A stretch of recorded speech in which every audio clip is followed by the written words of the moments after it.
അസ്സലാമു അലൈക്കും വറഹ്മത്തുള്ളാഹി. ബിസ്മില്ലാഹിൽ അൽഹംദുലില്ലാഹ്. അല്ലാഹുമ്മ സ്വല്ലി അലാ മുഹമ്മദിൻ വഅലാ ആലി മുഹമ്മദ് കമാ സ്വല്ലൈത അലാ ഇബ്രാഹിം വഅലാ ആലി ഇബ്രാഹിം ഇന്നക ഹമീദും മജീദ്. പ്രിയപ്പെട്ട സഹോദരി സഹോദരന്മാരെ, അല്ലാഹു സുബ്ഹാനഹു വ തആലയുടെ നിയമ നിർദ്ദേശങ്ങൾ കഴിവിൻ്റെ പരമാവധി ജീവിതത്തിൽ പാലിക്കാൻ ശ്രമിക്കണം എന്ന് ഒരിക്കൽ കൂടെ ആവർത്തിച്ച് ഓർമ്മപ്പെടുത്തുകയാണ്. ഇത്തരമൊരു ആദർശ മുഖാമുഖം സംഘടിപ്പിച്ചതിൻ്റെ പശ്ചാത്തലം എന്ത് എന്ന് ഇവിടെ 2 പ്രഭാഷണങ്ങളിലായി വിശദീകരിക്കപ്പെട്ട് കഴിഞ്ഞു. ഇൻഷാ അല്ലാഹ് ഇനി ചോദ്യോത്തര സെഷനിലേക്കാണ് നാം പ്രവേശിക്കുന്നത്.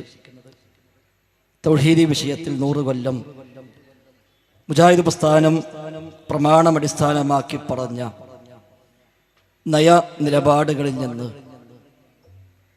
ചില ആളുകൾ അതല്ലെങ്കിൽ ചില കൂട്ടായ്മകൾ വഴിമാറിപ്പോവുകയും അതല്ലെങ്കിൽ ബോധപൂർവമായ ചില എഡിറ്റിങ്ങുകൾ നിർവഹിക്കുകയും ചെയ്തുവെന്നാണ് ഇവിടെ ബഹുമാന്യനായ ഹാരിസ് മൗലവി അവസാനമായി സൂചിപ്പിച്ചത്. അതിൻ്റെ ഭാഗമായാണ് ധാരാളം ശബ്ദ കോലാഹലങ്ങൾ കഴിഞ്ഞ 10-15 കൊല്ലമായി ഈ കേരള മണ്ണിലെ ഇസ്ലാഹി പ്രബോധന മേഖലയിൽ നമുക്കൊക്കെ കേൾക്കേണ്ടി വന്നത്. അള്ളാഹുവിന് മാത്രമാണ് കാര്യകാരണ ബന്ധങ്ങൾക്ക് അതീതമായി മനുഷ്യ ജീവിതത്തിൽ ഇടപെടാൻ സാധിക്കുകയെന്നും മറ്റേത് സൃഷ്ടിയും പ്രവർത്തിക്കുന്നത് അവർക്ക് നിശ്ചയിക്കപ്പെട്ട കാരണങ്ങളുടെ അടിസ്ഥാനത്തിൽ മാത്രമാണ് എന്നുമുള്ള പ്രമാണബദ്ധമായ നയമാണല്ലോ മുജാഹിദ് പ്രസ്ഥാനം ഇക്കാലം അത്രയും സമൂഹത്തെ അടിസ്ഥാനപരമായി പഠിപ്പിച്ചത്. അത് ബോധ്യപ്പെടുന്നിടത്താണ് ഒരാൾ ശിർക്കിൽ നിന്ന്, അന്ധവിശ്വാസത്തിൽ നിന്ന് തൗഹീദിലേക്ക്, ശരിയായ വിശ്വാസത്തിലേക്ക് തിരിച്ചു വരിക. സിദ്ധന്മാരും ബീവിമാരും തങ്ങന്മാരും ദർഗകളും അതുപോലെ ഉറുക്കും ഏലസും ജിന്നും മലക്കും പിശാചുക്കളും അടക്കമുള്ള വ്യത്യസ്തങ്ങളായ കേന്ദ്രങ്ങളിൽ, വ്യക്തികളിൽ, ശക്തികളിലെല്ലാം അഭയം തേടി അവിടെ നിന്നെല്ലാം രക്ഷ പ്രതീക്ഷിക്കുന്ന ഒരു സാഹചര്യത്തിൽ നിന്ന് അവക്കൊന്നും കാര്യകാരണ ബന്ധങ്ങൾക്ക് അതീതമായി അഭൗതികമായി സഹായിക്കാൻ കഴിയില്ല എന്നും അത്തരം തരത്തിൽ മനുഷ്യ ജീവിതത്തിൽ ഇടപെടാൻ കഴിയുന്നവൻ അല്ലാഹു തആല മാത്രമാണ് എന്നും ബോധ്യപ്പെടുമ്പോൾ തീർച്ചയായും എനിക്ക് റബ്ബ് മതി എന്ന് പ്രഖ്യാപിക്കാൻ ഏതൊരാൾക്കും സാധിക്കുമെന്നതാണ് വസ്തുത. ചില സൃഷ്ടികളോ ചില മേഖലകളോ ഒരു പക്ഷെ നമുക്ക് ആപേക്ഷികമായി പഞ്ചേന്ദ്രിയങ്ങൾക്ക് അതീതമായിരിക്കാം. ആ ഒരു അർത്ഥത്തിൽ ആലമുൽ ഗൈബ്, ആലമുൽ ഷഹാദ എന്നൊക്കെ അതിനെ പ്രമാണങ്ങൾ പരിചയപ്പെടുത്തിയിട്ടുമുണ്ട്. അവയെക്കുറിച്ചുള്ള അറിവുകളും അവയെക്കുറിച്ചുള്ള വിശദാംശങ്ങളുമൊക്കെ പഞ്ചേന്ദ്രിയം കൊണ്ട് ലഭിക്കില്ല. അത് പ്രമാണത്തിന്റെ സ്ഥാനത്തിൽ, വഹീന്റെ സ്ഥാനത്തിൽ മാത്രമേ ലഭിക്കൂ എന്ന നിലക്കാണല്ലോ പ്രമാണങ്ങൾ അതിനെ ആ നിലക്ക് പരിചയപ്പെടുത്തിയത്. എന്നാൽ അതൊക്കെ തെറ്റായി മനസ്സിലാക്കുകയോ വ്യാഖ്യാനിക്കുകയോ ചെയ്യുകയും എന്നിട്ട് ആവശ്യമില്ലാത്ത ചില ചർച്ചകൾ ആ രംഗത്ത് കൊണ്ടുവരികയും ചെയ്തതാണ് ഒട്ടനവധി ഹദീസുകൾ നിഷേധിക്കുവാനും ആയത്തുകൾക്ക് പോലും പുതിയ അർത്ഥതലങ്ങൾ കണ്ടെത്തുവാനും ഒക്കെ അത്തരം ചില ആളുകളെ പ്രേരിപ്പിച്ചത് എന്നതുമാണ് ഇവിടെ അവതരിപ്പിക്കപ്പെട്ടത്. ഇൻഷാ അല്ലാഹ് ആ ഒരു മേഖലയിൽ ഒതുങ്ങി നിന്നുകൊണ്ട് മുജാഹിദ് പ്രസ്ഥാനത്തിന്റെ ഇക്കാലം വരെയുള്ള ആദർശ രംഗത്തെ വ്യക്തതയും ഖുർആനോടും സുന്നത്തിനോടുമുള്ള മുജാഹിദ് പ്രസ്ഥാനത്തിന്റെ സമീപനവും ആ രംഗത്ത് ഉണ്ടായ ചർച്ചകളും അവിടേക്ക് വസ്തുതകൾ എന്താണ് എന്ന് ബോധ്യപ്പെടാൻ ഉദ്ദേശിച്ചുകൊണ്ട് മാത്രമാണ് ഇത്തരമൊരു പ്രോഗ്രാം ഇവിടെയും സംഘടിപ്പിക്കുന്നത്.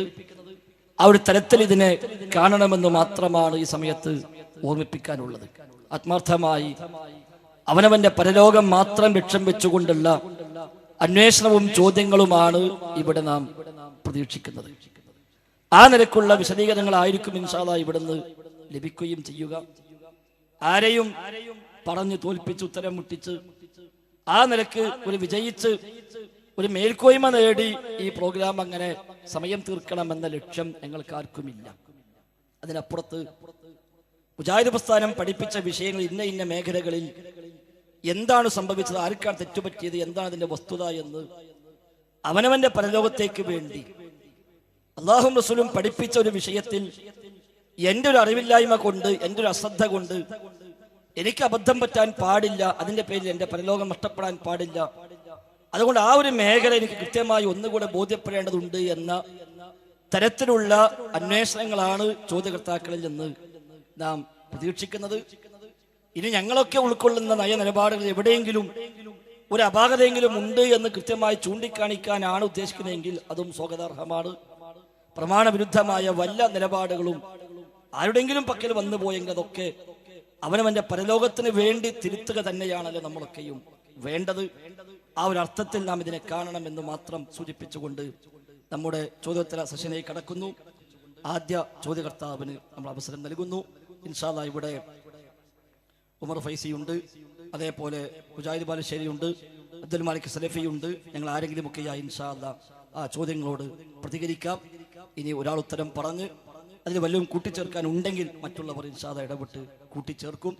ഏതായിരുന്നാലും നേരത്തെ സൂചിപ്പിച്ച പോലെ ആത്മാർത്ഥമായി ദീനിയായ വിഷയം കൈകാര്യം ചെയ്യുന്ന ഒരു വേദി എന്ന നിലക്ക് അവിടെ ആത്മാർത്ഥമായ ഒരു അന്വേഷണമാണ് നാം ആഗ്രഹിക്കുന്നത്. അപ്പൊ ആ നിലക്ക് അന്വേഷണ ബുദ്ധിയോടുകൂടി കാര്യങ്ങൾ ചോദിക്കാൻ ഇൻഷാ അല്ലാഹ് ഞങ്ങൾ ആരെങ്കിലും കേട്ട് പ്രതികരിക്കാം. എല്ലാത്തിലും ഉപരി നമ്മുടെയൊക്കെ ബഹുമാന്യനായ ഉസ്താദ് അബ്ദുൽ ജബ്ബാർ മൗലവിയും നമ്മുടെ കൂടെ ഈ രംഗത്തുണ്ട് എന്നത് ഏറെ സന്തോഷം പകരുന്നു. ഏതായിരുന്നാലും അൽഹംദുലില്ലാഹ് അള്ളാഹു ഈ രംഗത്ത് നാം ചെലവഴിക്കുന്ന ഊർജ്ജവും സമയവും ഒക്കെ നമ്മിൽ നിന്ന് സ്വാലിഹായ ഒരു അമലായി സ്വീകരിക്കുമാറാവട്ടെ. ആമീൻ. അതോടൊപ്പം ഇന്നത്തെ ദിവസം നമുക്കറിയാം, നമ്മുടെയൊക്കെ പ്രതിനിധീകരിച്ചുകൊണ്ട് ലോക്സഭയിൽ ദീർഘകാലം പ്രവർത്തിക്കുകയും സമുദായ സേവന മേഖലയിൽ ഒരുപാട് നേട്ടങ്ങൾക്ക് കാരണമായി തീരുകയും ചെയ്ത നമ്മുടെ MP അഹമ്മദ് സാഹിബ് മരണപ്പെട്ട ഒരു പശ്ചാത്തലത്തിൽ കൂടിയാണ് നമ്മളുള്ളത്.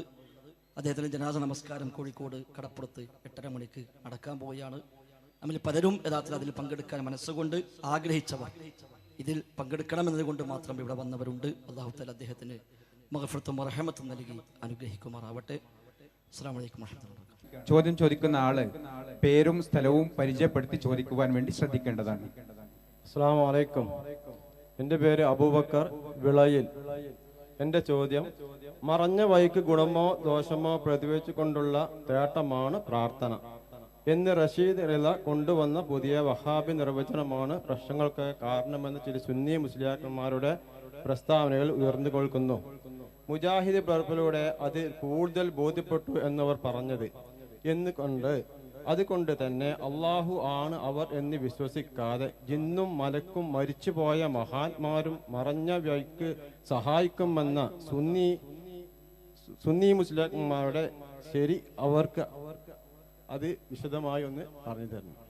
മുജാഹിദ് പ്രസ്ഥാനം പ്രവർത്തനം ആരംഭിച്ച കാലഘട്ടം മുതൽ കേരളത്തിൽ ചർച്ചയായ വിഷയമാണ് മറഞ്ഞ വഴിയും തെളിഞ്ഞ വഴിയും. അല്ലാഹുവല്ലാത്ത അവന്റെ സൃഷ്ടികളായ ആളുകളെ വിളിച്ചു പ്രാർത്ഥിക്കുന്ന സമസ്തക്കാരായ ആളുകൾ അവർ ചെയ്യുന്നത് ശിർക്കാണ്, അല്ലാഹുവിൽ പങ്കുചേർക്കലാണ്, അള്ളാഹുവിന് മാത്രം അവകാശപ്പെട്ടത് അള്ളാഹു അല്ലാത്തവർക്ക് വകവെച്ചു കൊടുക്കലാണ് എന്ന് പ്രമാണം അടിസ്ഥാനമാക്കി മുജാഹിദ് പ്രസ്ഥാനം പഠിപ്പിച്ചപ്പോൾ അതിന് പ്രാമാണികമായി പിടിച്ചു നിൽക്കാൻ കഴിയാത്ത ഘട്ടത്തിൽ ചില സമസ്ത പണ്ഡിതന്മാർ കണ്ടെത്തിയ ഒരു പുതിയ ശൈലിയായിരുന്നു അത്. ഇപ്പൊ വ്യാപകമായി അവർ വ്യത്യസ്തങ്ങളായ പ്രസിദ്ധീകരണങ്ങളിൽ അതൊക്കെ എടുത്ത് എഴുതുകയും ചെയ്തുകൊണ്ടിരിക്കുന്നു. 2002 മുജാഹിദ് പ്രസ്ഥാനത്തിൽ വിവാദങ്ങൾ ഉണ്ടായ സമയത്ത് അത്തരം ചില വ്യാഖ്യാനങ്ങളുമായി അവർ രംഗത്തിറങ്ങി. ഇപ്പോൾ സംഘടനകൾ തമ്മിൽ ഒന്നായ ഒരു വാർത്ത കേട്ടപ്പോൾ അവിടെയും അതേ ആളുകൾ വീണ്ടും ഇതുമായി ഇറങ്ങി. അത്തരം ആളുകളുടെ ആ വ്യാഖ്യാനങ്ങളായിരിക്കാം ചോദ്യകർത്താവ് ഉദ്ദേശിച്ചത്. മുജാഹിദ് പ്രസ്ഥാന സമൂഹത്തെ പഠിപ്പിച്ച ഒരു ആദർശമാണ് മറഞ്ഞ വഴിയിൽ ഗുണം ചെയ്യാനും ദോഷം വരുത്താനും അള്ളാഹുവിന് മാത്രമേ സാധിക്കുകയുള്ളൂ. അതുകൊണ്ട് മറഞ്ഞ വഴിയിൽ ഗുണമാശിച്ചുകൊണ്ടും ദോഷം ഭയന്നുകൊണ്ടുമുള്ള മനസ്സിന്റെ തേട്ടമാണ് പ്രാർത്ഥന. ആ പ്രാർത്ഥന അള്ളാഹുവിനോട് മാത്രമേ പാടുള്ളൂ. എന്നാൽ സമസ്തക്കാർ ഇവിടെ പഠിപ്പിച്ചത് മറഞ്ഞ വഴിയിൽ അള്ളാഹു അല്ലാത്തവർക്കും ഗുണവും ദോഷം ചെയ്യാൻ കഴിയും, അള്ളാഹുവിന് മാത്രമൊന്നുമല്ല അത് സാധിക്കുക. അതുകൊണ്ട് മറഞ്ഞ വഴിയിൽ ഗുണമാശിച്ചുകൊണ്ടും ദോഷം ഭയന്നുകൊണ്ടുമുള്ള തേട്ടമല്ല പ്രാർത്ഥന. നേരെ മറിച്ച് ഇലാഹാണ് എന്ന് വിശ്വസിച്ചുകൊണ്ടുള്ള തേട്ടമാണ് പ്രാർത്ഥന. അത് റബ്ബിനോടെ പാടുള്ളൂ. അള്ളാഹു അല്ലാത്ത ആര് ഇലാഹാണെന്ന് വിശ്വസിച്ചുകൊണ്ട് തേടിയാലും അത് അള്ളാഹു അല്ലാത്തവരോട് പ്രാർത്ഥിക്കലായി. അതാണ് ശിർക്ക് എന്നാണ് അവർ വാദിച്ചത്. അതാണ് മറഞ്ഞ വഴി എന്ന വിഷയവുമായി ബന്ധപ്പെട്ട് വന്ന ചർച്ചകളുടെ കാതൽ. അതേ അർത്ഥത്തിൽ ഉപയോഗിച്ച മറ്റൊരു വാക്കാണ് അസാധാരണ മാർഗം, അതുപോലെ അഭൗതിക മാർഗം, അതുപോലെ അദൃശ്യമാർഗം, കാര്യ കാരണ ബന്ധങ്ങൾക്കതീതം. ഈ 5 പദങ്ങളാണ് ആ രംഗത്ത് പ്രധാനമായും മലയാള ഭാഷയിൽ നമ്മളൊക്കെ ഇത് വിശദീകരിക്കാൻ വേണ്ടി ഉപയോഗിച്ചു പോകുന്നത്. മറഞ്ഞ വഴിയിൽ അള്ളാഹു മാത്രമേ ഗുണം ചെയ്യൂ, റബ്ബിന് മാത്രമേ ദോഷം വരുത്താൻ സാധിക്കൂ എന്ന് പറഞ്ഞപ്പോൾ അന്നു സമസ്തക്കാരായ ആളുകൾ ചോദിച്ചു, അങ്ങനെയാണെങ്കിൽ മലക്കുകൾ വിശ്വാസികളെ സഹായിക്കുമെന്നുണ്ടല്ലോ, അത് മറഞ്ഞ വഴിക്കല്ലേ?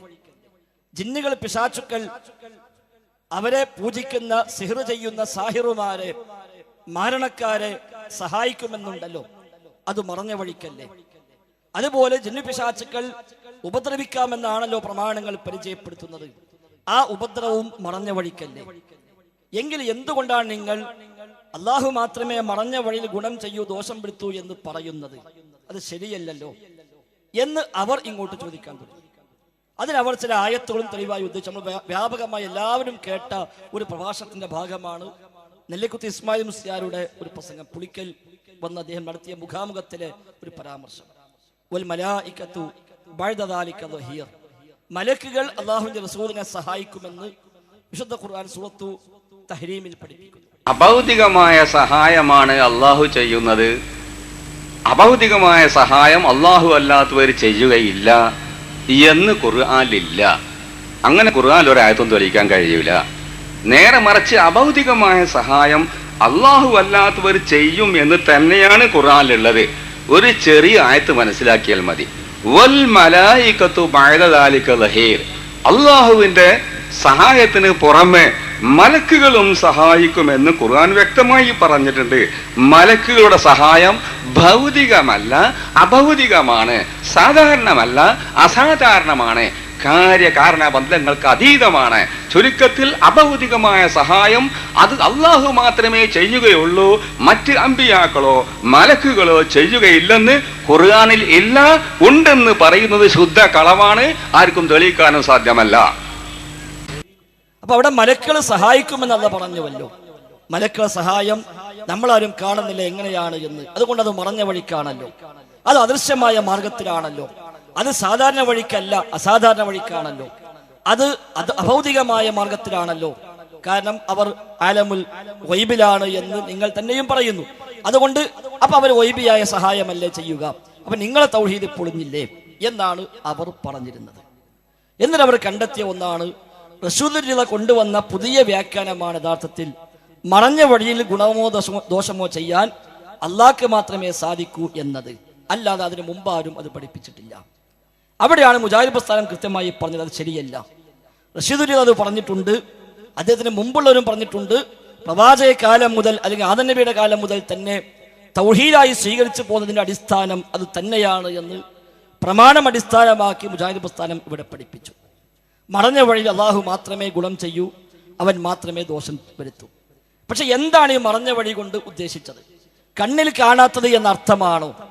പഞ്ചേന്ദ്രിയങ്ങൾക്ക് അപ്പുറത്ത് എന്ന അർത്ഥമാണോ? ഒരിക്കലുമല്ല. അങ്ങനെയാണെങ്കിൽ നേരത്തെ പറഞ്ഞ ചോദ്യങ്ങളെല്ലാം ന്യായമാണ്. മലക്കുകളുടെ സഹായം പഞ്ചേന്ദ്രിയങ്ങൾ കൊണ്ട് നമുക്ക് മനസ്സിലാക്കാൻ സാധ്യമല്ല, നമ്മുടെ കണ്ണിൽ കാണുന്നില്ല. ജിന്നുകളുടെ ഉപദ്രവങ്ങൾ, സാഹിറിനെ പിശാചുകൾ സഹായിക്കുന്ന സഹായങ്ങൾ നമ്മുടെ കണ്ണുകൊണ്ട് നമുക്ക് കാണാൻ സാധിക്കുന്നില്ല. അതുകൊണ്ട് അവയൊന്നും സഹായിക്കില്ല, ഉപദ്രവിക്കില്ല എന്ന് പറയണമോ? അത് പറയണമെങ്കിൽ 100 കണക്ക് ഹദീസുകൾ തള്ളേണ്ടതുണ്ട്, ധാരാളം ആയത്തുകൾക്ക് അർത്ഥം മാറ്റി പറയേണ്ടതുണ്ട്. അവിടെയാണ് മുജാഹിദ് പ്രസ്ഥാനത്തിൽ സിഹിർ ചർച്ച വന്നത്. കാരണം സിഹിർ ചെയ്യുമ്പോൾ ശൈത്താന്മാരാണ് സാഹിറിനെ സഹായിക്കുന്നത് എന്ന കാര്യത്തിൽ പ്രമാണങ്ങൾക്ക് തർക്കമൊന്നുമില്ല. വിശുദ്ധ ഖുർആൻ സൂറത്ത് ബഖറയിൽ 102-ാമത്തെ ആയത്തിൽ സിഹിറുമായി ബന്ധപ്പെട്ട് പഠിപ്പിച്ചപ്പോൾ ഖുർആൻ പറഞ്ഞത് വലാകിന്ന ശയാത്തീന കഫറു യുഅല്ലിമൂന അന്നാസ സിഹിർ. യുഅല്ലിമൂന അന്നാസ സിഹിർ, ശൈത്താന്മാർ ജനങ്ങളെ സിഹിർ പഠിപ്പിക്കുന്നു എന്നാണ്. പിശാചുക്കൾ ജനങ്ങളെ സിഹിർ പഠിപ്പിക്കുന്നു. അപ്പൊ പിശാചുക്കളാണ് സിഹിർ പഠിപ്പിക്കുന്നത്. സിഹിറിന്റെ ഒന്നാമത്തെ ഗുരുക്കന്മാർ പിശാചുക്കളാണ്. അത് തങ്ങളോ ബീവിയോ ഹോജയോ സിദ്ധനോ ശൈഖരോ പണിക്കരോ കണക്കരോ അടക്കമുള്ള ആര് അത്തരം സിദ്ധ വേഷങ്ങളുമായി വരുന്നുണ്ടെങ്കിലും അവരെല്ലാം യഥാർത്ഥത്തിൽ പിശാച്ചിൽ നിന്ന് ബോധനം സ്വീകരിച്ച് പിശാച്ചിന്റെ ഏജന്റുമാരുമായി വർക്ക് ചെയ്യുകയാണ്. അതാണ് ചില ചികിത്സാലുകളൊക്കെ പറയും ഇജാസത്ത് പ്രകാരം ചികിത്സിക്കുന്നു. ആ ഇജാസത്ത് യഥാർത്ഥത്തിൽ ശൈത്താൻ നൽകുന്ന അനുമതി എന്നാണ് നമുക്കതിൽ മനസ്സിലാക്കാൻ സാധിക്കുന്നത്. ആ പൈശാചികതയാണ് സിഹർ. അപ്പോൾ സാഹിറിനെ ശൈത്താൻ സഹായിക്കുന്നത് മറഞ്ഞ വഴിയിലാണോ? അല്ല. എന്നാൽ നമ്മുടെ കണ്ണിൽ കാണുന്ന വഴിക്കാണോ? അല്ല.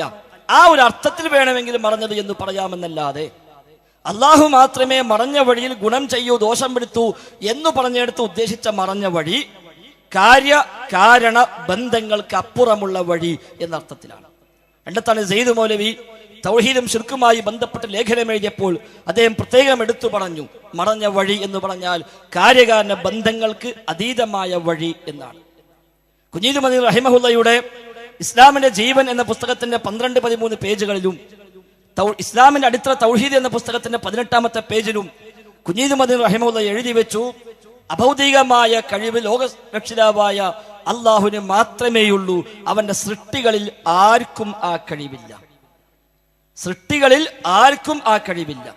കെ.എം. മൗലവി റഹിമഹുല്ല അദ്ദേഹത്തിന്റെ ദുആഉ വൽ ഇബാദ എന്ന പുസ്തകത്തിന്റെ 6-7 പേജുകൾ എഴുതി വെച്ചു, ആദിയായ സബബുകൾക്ക് അതീതമായ വഴിയിലുള്ള സഹായം അത് മുസബ്ബിബുൽ അസ്ബാബായ അള്ളാഹുവിന് മാത്രമേ സാധിക്കുകയുള്ളൂ എന്നാണ് കെ.എം. മൗലവിയുടെ വാചകം. ആദിയായ സബബുകൾ അഥവാ സാധാരണ കാര്യകാരണ ബന്ധങ്ങൾ, അതിനതീതമായ സഹായങ്ങൾ മുസബ്ബിബുൽ അസ്ബാബായ കാരണങ്ങളായി നിശ്ചയിച്ചവനായ അള്ളാഹുവിന് മാത്രമേ ചെയ്യാൻ കഴിയുകയുള്ളൂ. എങ്കിൽ മലക്കളുടെ സഹായമോ പിശാചുക്കളുടെ ഉപദ്രവമോ പിശാചുക്കളുടെ സഹായമോ ലോകത്ത് എവിടെയൊക്കെ ആർക്കൊക്കെ ഉണ്ടാകാമെന്ന് വിശ്വസിച്ചാലും അതൊന്നും മറഞ്ഞ വഴിക്കുള്ള ഗുണദോഷങ്ങളല്ല.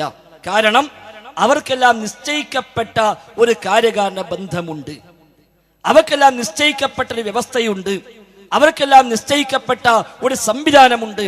ആ സംവിധാനത്തിന്റെ അടിസ്ഥാനത്തിൽ ചെയ്യാൻ കഴിയുന്നത് എന്തോ അതേ അവർ ചെയ്യൂ, അതിനപ്പുറം അവരും ചെയ്യില്ല. അതാണ് വമാഹും ബിളാരീന ബിഹി മിൻ അഹദിൻ ഇല്ലാ ബിഇദ്നില്ലാഹ്. ആ സിഹർ മുഖേന അവർക്ക് ഉപദ്രവമേൽപ്പിക്കാൻ കഴിയില്ല ഇല്ലാ ബിഇദ്നില്ലാഹ്, അള്ളാഹുവിന്റെ അനുമതി പ്രകാരമല്ലാതെ. വമാഹും ബിളാരീന, അവർ ഉപദ്രവമേൽപ്പിക്കില്ല. ആരാണ് അവർ? ബഹുവചന രൂപത്തിലാണ് ഖുർആൻ ഉപയോഗിച്ചത്. ഈ അവർ എന്നത് ആരാണ്? തഫ്സീർ ഖുർത്തുബിയിലൊക്കെ 3 വ്യാഖ്യാനങ്ങൾ കാണാൻ കഴിയും. അതിൽ ഒരു വ്യാഖ്യാനം വഖീല അശ്ശയാത്തീൻ, പിശാചുക്കൾ എന്നാണ് ഒരു വ്യാഖ്യാനം. വമാ ഹും ബിളാരീന, പിശാചുക്കൾ ഉപദ്രവിക്കുകയില്ല, ബിഹി ആ സിഹർ മുഖേന, മിൻ അഹദിൻ ഒരാളെയും, ഇല്ലാ ബിഇദ്നില്ലാഹ് അള്ളാഹുവിന്റെ അനുമതി പ്രകാരമല്ലാതെ. അപ്പൊ ഇതിന്റെ മറുവശം എന്താണ്? അള്ളാഹുവിന്റെ അനുമതി പ്രകാരം സിഹറിൽ പിശാചുക്കൾ ഉപദ്രവം ഏൽപ്പിക്കും എന്നാണല്ലോ. എന്താണ് ഈ അനുമതി? സിഹർ ചെയ്യാൻ അനുവാദമില്ലല്ലോ, സിഹർ ചെയ്യാൻ പാടില്ല എന്നാണല്ലോ അള്ളാഹു തആല പഠിപ്പിച്ചത്. 7 വൻപാപങ്ങൾ 2ാമത്തെ പാപമാണ് എന്ന് പറഞ്ഞത്. സിഹർ ചെയ്യാൻ അനുവാദമില്ല. പിന്നെ എങ്ങനെ അനുമതി പ്രകാരം ഉപദ്രവിക്കാന്ന് പറഞ്ഞാൽ അത് ശർഈയായ അനുവാദമല്ല, നേരെ മറിച്ച് കൗനിയായ പ്രാപഞ്ചികമായ അനുവാദം. അതാണ് കാര്യകാരണ ബന്ധം. അപ്പോൾ കാര്യകാരണ ബന്ധത്തിന്റെ അടിസ്ഥാനത്തിൽ അവർക്ക് എന്താണോ ചെയ്യാൻ കഴിയുക അത് മാത്രമേ പിശാചുക്കൾ സിഹിറിലും ചെയ്യുന്നുള്ളൂ, അതിനപ്പുറം ചെയ്യുന്നില്ല. അപ്പൊ ഈ സിഹിർ ശൈത്താൻ ഉണ്ടോ ഇല്ലേ, അതിന് കാര്യകാരണ ബന്ധം എന്താ അതൊന്നും ജമ്മിയത്തിനു കൊണ്ടൊരു ആവശ്യമില്ല. അത് ഖുർആൻ പച്ചയായി നേരെ പഠിപ്പിച്ച ഒരു യാഥാർത്ഥ്യമാണ് അവിടെ. പക്ഷെ അവർക്ക് അത്രയേ ചെയ്യാൻ കഴിയൂ, അതിനപ്പുറം ചെയ്യാൻ കഴിയില്ല. നബിയോട് ചോദിച്ചുവല്ലോ ജ്യോത്സ്യന്മാരെ കുറിച്ച്, പ്രവാചകൻ പറഞ്ഞു ലൈസൂ ബിശൈഇൻ, അവർ ഒന്നുമല്ല. അപ്പൊ ചോദിച്ചു, അവർ പറഞ്ഞ ചില കാര്യങ്ങൾ യാഥാർത്ഥ്യമായി പിതരുന്നുണ്ടല്ലോ. അള്ളാഹുവിന്റെ റസൂലിന്റെ മറുപടി സ്വല്ലല്ലാഹു അലൈഹി വസല്ലം, അത് പിശാചുക്കൾ കട്ടുകേട്ടിട്ട് അതിൽ 100 കളവും കൂട്ടിച്ചേർത്ത് അവരുടെ കാതുകളിൽ കോഴി കുറുകി മന്ത്രിക്കുന്നത് പോലെ മന്ത്രിച്ചു കൊടുക്കുകയാകുന്നു എന്നാണ് പറഞ്ഞത്. അപ്പൊ ആ നിലക്കുള്ള കാര്യങ്ങളെ അവർക്ക് ചെയ്യാൻ കഴിയൂ. ആ ചെയ്യുമെന്നത് മറഞ്ഞ വഴിക്കല്ല. എന്നാൽ മറഞ്ഞ വഴി എന്ന് പറയുമ്പോൾ കാരണങ്ങൾക്കതീതമായി, സർവ കാരണങ്ങൾക്കും അതീതമായി ചെയ്യുക എന്നതാണ്. അതിന് മുസബ്ബിബുൽ അസ്ബാബായ കാരണങ്ങളായി നിശ്ചയിച്ചവനായ റബ്ബിനല്ലാതെ മറ്റാർക്കും സാധ്യമല്ല. അതുകൊണ്ടാണ് ജിന്നാവട്ടെ മലക്കാവട്ടെ ആരായാലും അഭൗതിക കഴിവുള്ളവരല്ല എന്ന് പറഞ്ഞത്. അല്ലാതെ കണ്ണ് കാണൂലേ അങ്ങനത്തെ ഒരു ഗവേഷണം തന്നെ ഇവിടെ നടക്കുന്നില്ല. ചിലരിപ്പോ അങ്ങനെ മനസ്സിലാക്കിയത്, ജിന്നിനെ പറ്റി ഗവേഷണം ചെയ്യാണ്, ജിന്നിന്റെ കഴിവ് ഗവേഷണം ചെയ്യാണ്. അതൊന്നും ഗവേഷണം ചെയ്ത് കിട്ടുന്ന സംഗതിയുമല്ല. എന്നാൽ പ്രമാണങ്ങൾ എന്തു പഠിപ്പിച്ചുവെന്ന ഗവേഷണം ആ രംഗത്ത് നല്ലതാണ്. അതുകൊണ്ടാണ് ഡോക്ടർ ഉസ്മാൻ സാഹിബ് ഇവിഷയമായി ലേഖനങ്ങൾ എഴുതിയപ്പോൾ മഹാനായ ഉമർ മൗലവി റഹിമഹുല്ല അതിന് ഒരു ആമുഖം നൽകിയല്ലോ, അതേക്കുറിച്ച് ഒരു അഭിപ്രായക്കുറിപ്പ്. ആ അഭിപ്രായക്കുറിപ്പിൽ ഉമർ മൗലവി രേഖപ്പെടുത്തി വെച്ചത് നിത്യനൂതനത്വം തിളങ്ങി നിൽക്കുന്ന ഒരു ഗവേഷണ പ്രബന്ധമാകുന്നു ഇത് എന്ന്. നിത്യനൂതനത്വം തിളങ്ങി നിൽക്കുന്ന ഗവേഷണ പ്രബന്ധമാകുന്നു അത്. ആ ഉമർ മൗലവി ഖുത്ബയുടെ മിമ്പർമക്കയിലിട്ട് ചില മനുഷ്യന്മാർ പറയണത് ഗവേഷണം ചെയ്യാൻ പോകുക ചില ആളുകൾ എന്നുള്ളത്. അപ്പൊ യഥാർത്ഥത്തിൽ മുജാഹിദ് പ്രസ്ഥാനം ഇത്രയും കാലം ആവശ്യത്തിൽ എന്തു പറഞ്ഞു അവിടുത്തെ നമ്മൾ നിൽക്കേണ്ടത്, അതിനപ്പുറത്തേക്ക് പോകേണ്ടതില്ല.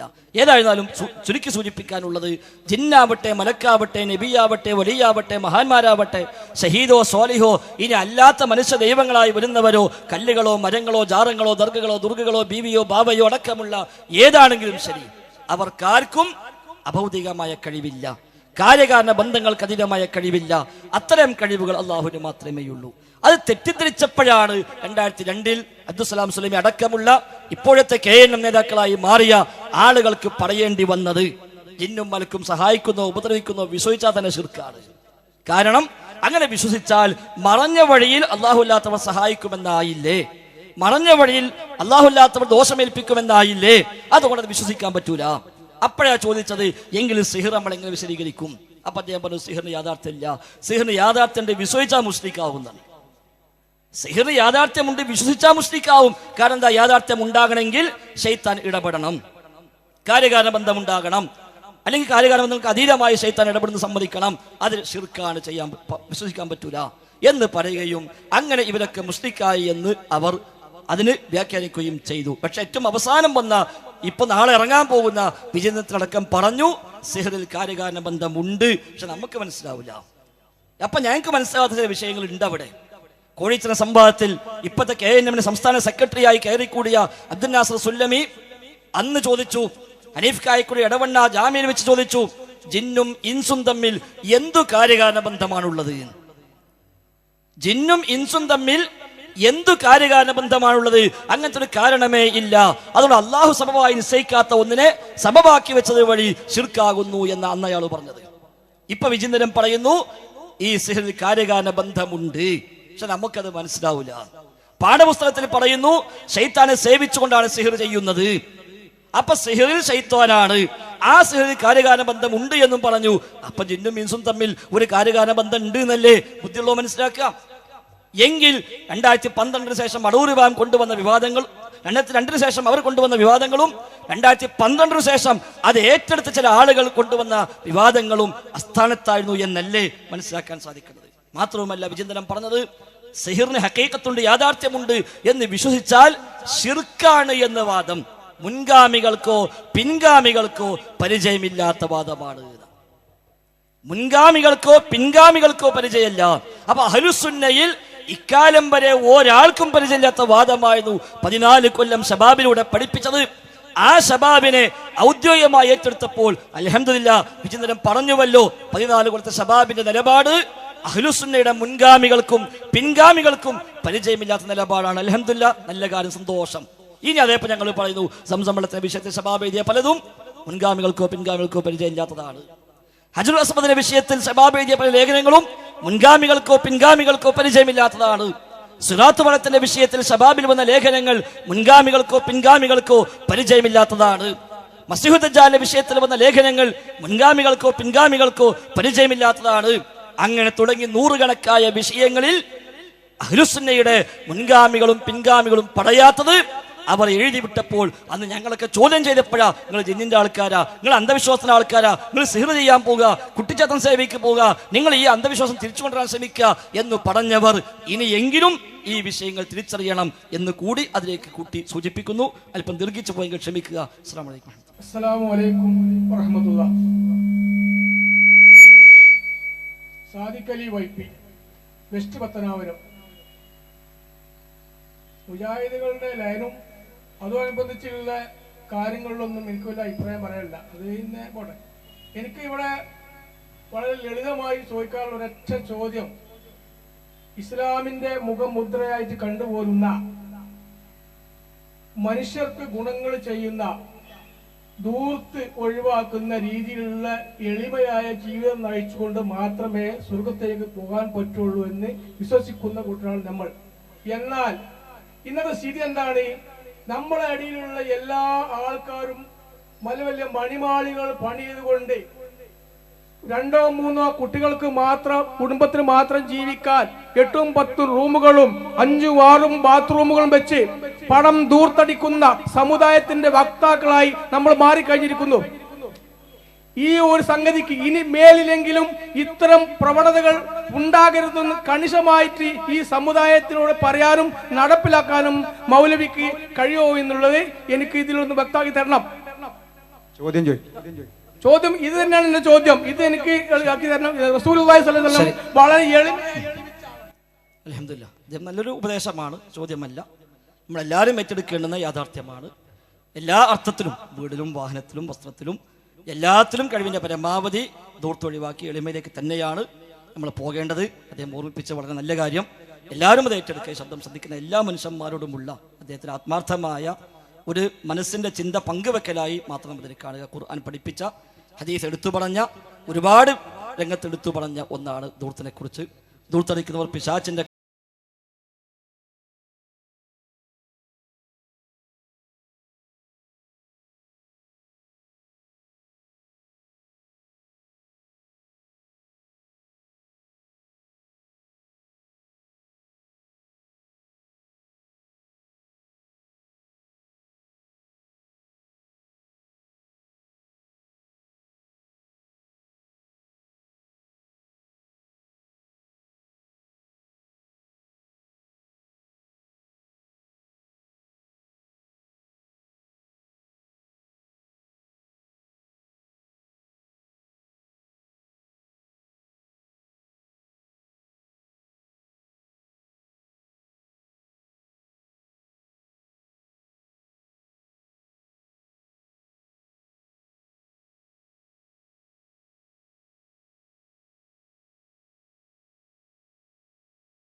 സല്ലല്ലാഹു അലൈഹി വസല്ലം പറഞ്ഞു, അവൻ പറഞ്ഞത് സത്യമാണ്, പക്ഷെ അവൻ ആരാണ്? പിശാചാണ്. ഞാൻ എന്റെ സംശയം, ചോദ്യമൊന്നുമില്ല, ഹയ്യും ഹാലിറും ഖാദിറുമായ ജിന്നിനോട് അതിന്റെ കഴിവിൽപ്പെട്ടത് ചോദിച്ചത് ഇവിടെ അബൂ ഹുറൈറ റളിയല്ലാഹു അൻഹു ആയത്തുൽ കുർസി മനസ്സിലാക്കി റസൂലുള്ള പറഞ്ഞു അത് ശരിയാണ് പറഞ്ഞത് എന്നാ പറഞ്ഞത്. എങ്കിൽ കാഫിറാണെങ്കിൽ, കുഫർ ചെയ്തെങ്കിൽ അബൂ ഹുറൈറ റളിയല്ലാഹു അൻഹുവിന്റെ അവസ്ഥ എന്താണ്? വഹീ മുഖേന മുഹമ്മദ് നബി സല്ലല്ലാഹു അലൈഹി വസല്ലമ ഈ കാര്യം അറിഞ്ഞുകൊണ്ടിരിക്കുന്നു. നാളെ അവൻ വരും, കൊടുക്കരുത് എന്നൊക്കെ വഹീ മുഖേന അറിഞ്ഞതെന്നാണ്. എങ്കിൽ ആ അബൂ ഹുറൈറ റളിയല്ലാഹു അൻഹു ശിർക്ക് ചെയ്യാൻ വേണ്ടി മുഹമ്മദ് നബി കൂട്ടുനിന്നോ എന്നതാണ് അടുത്തത്. പിന്നെ ജസ്റ്റ് പോലും ഇതേപോലെ ഒരു ഹദീസിൽ വേറെ ഉണ്ട്, ജിന്നിനെ വേറെ രൂപത്തിൽ ഒരു സഹാബി കണ്ടു, അള്ളാഹുവിന്റെ റസൂലിന്റെ അടുത്ത് വന്ന് പറഞ്ഞു, കാര്യങ്ങൾ പറഞ്ഞപ്പോ റസൂലുള്ള പറഞ്ഞു അവൻ ജിന്നാണെന്ന് പറഞ്ഞിട്ട് തന്നെയാണ്. എങ്കിൽ ആ സഹാബിയോടും അള്ളാഹുവിന്റെ റസൂല് ശിർക്ക് ചെയ്തോ, വസീലത്ത് ശിർക്ക് ചെയ്തോ എന്നിട്ട്, എങ്കിൽ ശിർക്കാണ് ചെയ്തെങ്കിൽ, വസീലത്ത് ശിർക്കാണ് ചെയ്തതെങ്കിൽ അവർ പാപമോചനം നടത്തിയ ഒരു ദുആ ഏതെങ്കിലും ഹദീസിൽ ഉണ്ടോ എന്നുള്ളതാണ് ഒന്നാമത്തെ. ഇത്തരം സമാനമായ ധാരാളം ഹദീസുകൾ വന്നിട്ടുണ്ട്. യഥാർത്ഥ ശിർക്കും വസീലത്തു ശിർക്കും അത് മനസ്സിലാക്കുന്നതിനടുത്ത് ചില ആളുകൾക്ക് വന്ന അബദ്ധങ്ങളാണ് നമ്മുടെ നാട്ടിൽ, നമ്മുടെ പ്രസ്ഥാനത്തിൽ ആവശ്യമില്ലാത്ത ചില ചർച്ചകൾ വരാൻ ഇടയായത്. നേരത്തെ ഹാരിസ് മൗലവി പറഞ്ഞല്ലോ, തൗഹീദിൽ നമ്മൾ പറഞ്ഞ അടിസ്ഥാനത്തിൽ നിന്നും മാറി പുതിയ ചില വ്യാഖ്യാനങ്ങൾ കൊണ്ടുവന്നു. അതിൽപ്പെട്ടൊരു വ്യാഖ്യാനമായിരുന്നു യഥാർത്ഥത്തിൽ ജിന്നുകളൊക്കെ അദൃശ്യരാണ്, അഭൗതികരാണ്, അതുകൊണ്ട് എന്ത് ചോദിച്ചാലും അഭൗതിക ചോദ്യമാണ്, എന്ത് ചോദിച്ചാലും അദൃശ്യമാകത്ത ചോദ്യമാണ്, അതൊക്കെ പ്രാർത്ഥനയാണ്, അതുകൊണ്ട് അള്ളാഹുവിൽ പങ്കു ചേർക്കാൻ ഷിർക്കാണ് എന്നുള്ളത്. എന്നാൽ ഷിർക്ക് എന്ന് പറയുമ്പോൾ അള്ളാഹുവിൽ പങ്കു ചേർക്കൽ എന്നാണല്ലോ. അപ്പൊ എന്തെങ്കിലും ഒന്നിൽ പങ്കു ചേർക്കുമ്പോഴാണ് ഷിർക്ക് വരിക. അള്ളാഹുവിന് മാത്രം അവകാശപ്പെട്ടതോ, അള്ളാഹുവിന് മാത്രം സമർപ്പിക്കേണ്ടതോ, അള്ളാഹുവിൽ നിന്ന് മാത്രം പ്രതീക്ഷിക്കേണ്ടതോ ആയ വല്ലതും അള്ളാഹു അല്ലാത്തവരിൽ നിന്ന് പ്രതീക്ഷിക്കുകയോ അവർക്ക് സമർപ്പിക്കുകയോ അവർക്ക് വകവെച്ച് കൊടുക്കുകയോ ചെയ്യുമ്പോഴാണ് ഷിർക്ക് അഥവാ പങ്കു ചേർക്കൽ എന്നത് വരുന്നത്. ആ പങ്കു ചേർക്കൽ എവിടെ വരുന്നു? അപ്പൊ പ്രാർത്ഥന അള്ളാഹു അല്ലാത്തവർക്ക് നൽകുമ്പോൾ പങ്കു ചേർക്കലായി മാറി. അവിടെയാണ് ഏതാണ് പ്രാർത്ഥന, എപ്പോഴാണ് പ്രാർത്ഥന എന്ന ചർച്ച വന്നത്. ആ പ്രാർത്ഥനയാകാൻ ഒരു ഇൻസിനോട് ചോദിച്ചാൽ ശിർക്കാകുന്ന ഒന്ന് ഇൻസല്ലാത്ത ആരോട് ചോദിച്ചാലും ശിർക്ക് വരും. ഒരേ ചോദ്യം, ഒരേ നയം, ഒരേ നിലപാടിൽ ഇൻസിനോട് ചോദിച്ചാൽ ശിർക്കല്ല, ജിന്നിനോടായ ശിർക്കാണ് എന്ന ഒരു വേർതിരിവ് പ്രമാണങ്ങൾ പഠിപ്പിക്കുന്നില്ല. എന്നാൽ ശിർക്കല്ലാത്ത ചില സംഗതികൾ, ചിലപ്പോൾ അനുവദനീയമായ കാര്യവും ചിലപ്പോൾ സുന്നത്തായ കാര്യവും ചില സന്ദർഭങ്ങളിൽ വസീലത്തു ശിർക്കായി മാറും. വസീലത്തു ശിർക്ക് എന്ന് പറഞ്ഞാൽ ശിർക്കിലേക്കുള്ള മാർഗം എന്നാണ് അർത്ഥം. ലോകത്ത് ശിർക്ക് ഉണ്ടാകുന്നതിന് മുമ്പ് ഉണ്ടായത് വസീലത്തു ശിർക്കാണ്. ചില ആളുകളെ വിചാരം വസീലത്തു ശിർക്ക് ഫൈസൽ മൗലവി ഉണ്ടാക്കിയതാണ്. ലോകത്ത് ശിർക്ക് എന്നുണ്ടായോ അതിന്റെ ഒരു 10, 50, 100 കൊല്ലം മുമ്പ് വസീലത്തു ശിർക്ക് ഉണ്ടായിട്ടുണ്ട്. നൂഹ് നബി സ്വല്ലല്ലാഹു അലൈഹി വസല്ലമിന്റെ ജനതയാണല്ലോ ആദ്യമായി ശിർക്ക് ചെയ്തവർ. അവരെങ്ങനെ ശിർക്ക് ചെയ്തത്? ഹദീസിൽ വ്യക്തമായി പഠിപ്പിച്ച, ആദ്യം അവർ മരിച്ചുപോയ ആളുകളെ രൂപമുണ്ടാക്കി വെച്ചു. ഇബ്നു അബ്ബാസ് റളിയല്ലാഹു അൻഹു പറയുന്നു, ഫലം തുഅബദ്, അന്ന് അത് ആരാധിക്കപ്പെട്ടിട്ടില്ല. രൂപമുണ്ടാക്കി വെച്ചു, അന്ന് ആരാധിച്ചിട്ടില്ല. അപ്പൊ അന്ന് ശിർക്ക് ചെയ്തിട്ടില്ല. പിന്നീട് തലമുറകൾ മാറി വന്നപ്പോൾ ഇതേക്കുറിച്ചുള്ള അറിവില്ലാത്ത തലമുറ പിന്നെ വന്നു. അപ്പൊ അവര് വന്നപ്പോ കാണുന്ന ഒരു 4-5 ആളെ രൂപം എല്ലാ സ്ഥലത്തും. അപ്പൊ ഇവർക്ക് എന്തോ പ്രത്യേകത ഉണ്ടല്ലോ എന്ന തരത്തിലേക്ക് ചിന്തിച്ചിട്ടാണ് പിന്നെ ഹത്താ ഇദാ ഹലക ഉലൈക വനുസിഖത്തിൽ ഇൽമു ഉബിദത്, ആ തലമുറകളൊക്കെ കഴിഞ്ഞു പോവുകയും അതേക്കുറിച്ചുള്ള അറിവ് ഉയർത്തപ്പെടുകയും ചെയ്ത് പിന്നെ വന്ന തലമുറകൾ അവരാണ് ആരാധിച്ചത്. അപ്പൊ അന്നാണ് ശിർക്ക് ഉണ്ടായത്. അപ്പൊ അന്ന് അവർ രൂപമുണ്ടാക്കി വെച്ചത് ശിർക്കിലേക്കുള്ള മാർഗമായി മാറി. അതാണ് വസിയത്തു ശിർക്ക് എന്നത്. അന്ന് രൂപമുണ്ടാക്കി വെച്ചത് പിന്നെ അടുത്ത തലമുറകൾ ആരാധിക്കുന്നതിലേക്ക് കൊണ്ടുപോയി എത്തിച്ചു. അത് ശിർക്കിലേക്കുള്ള വഴിയായി.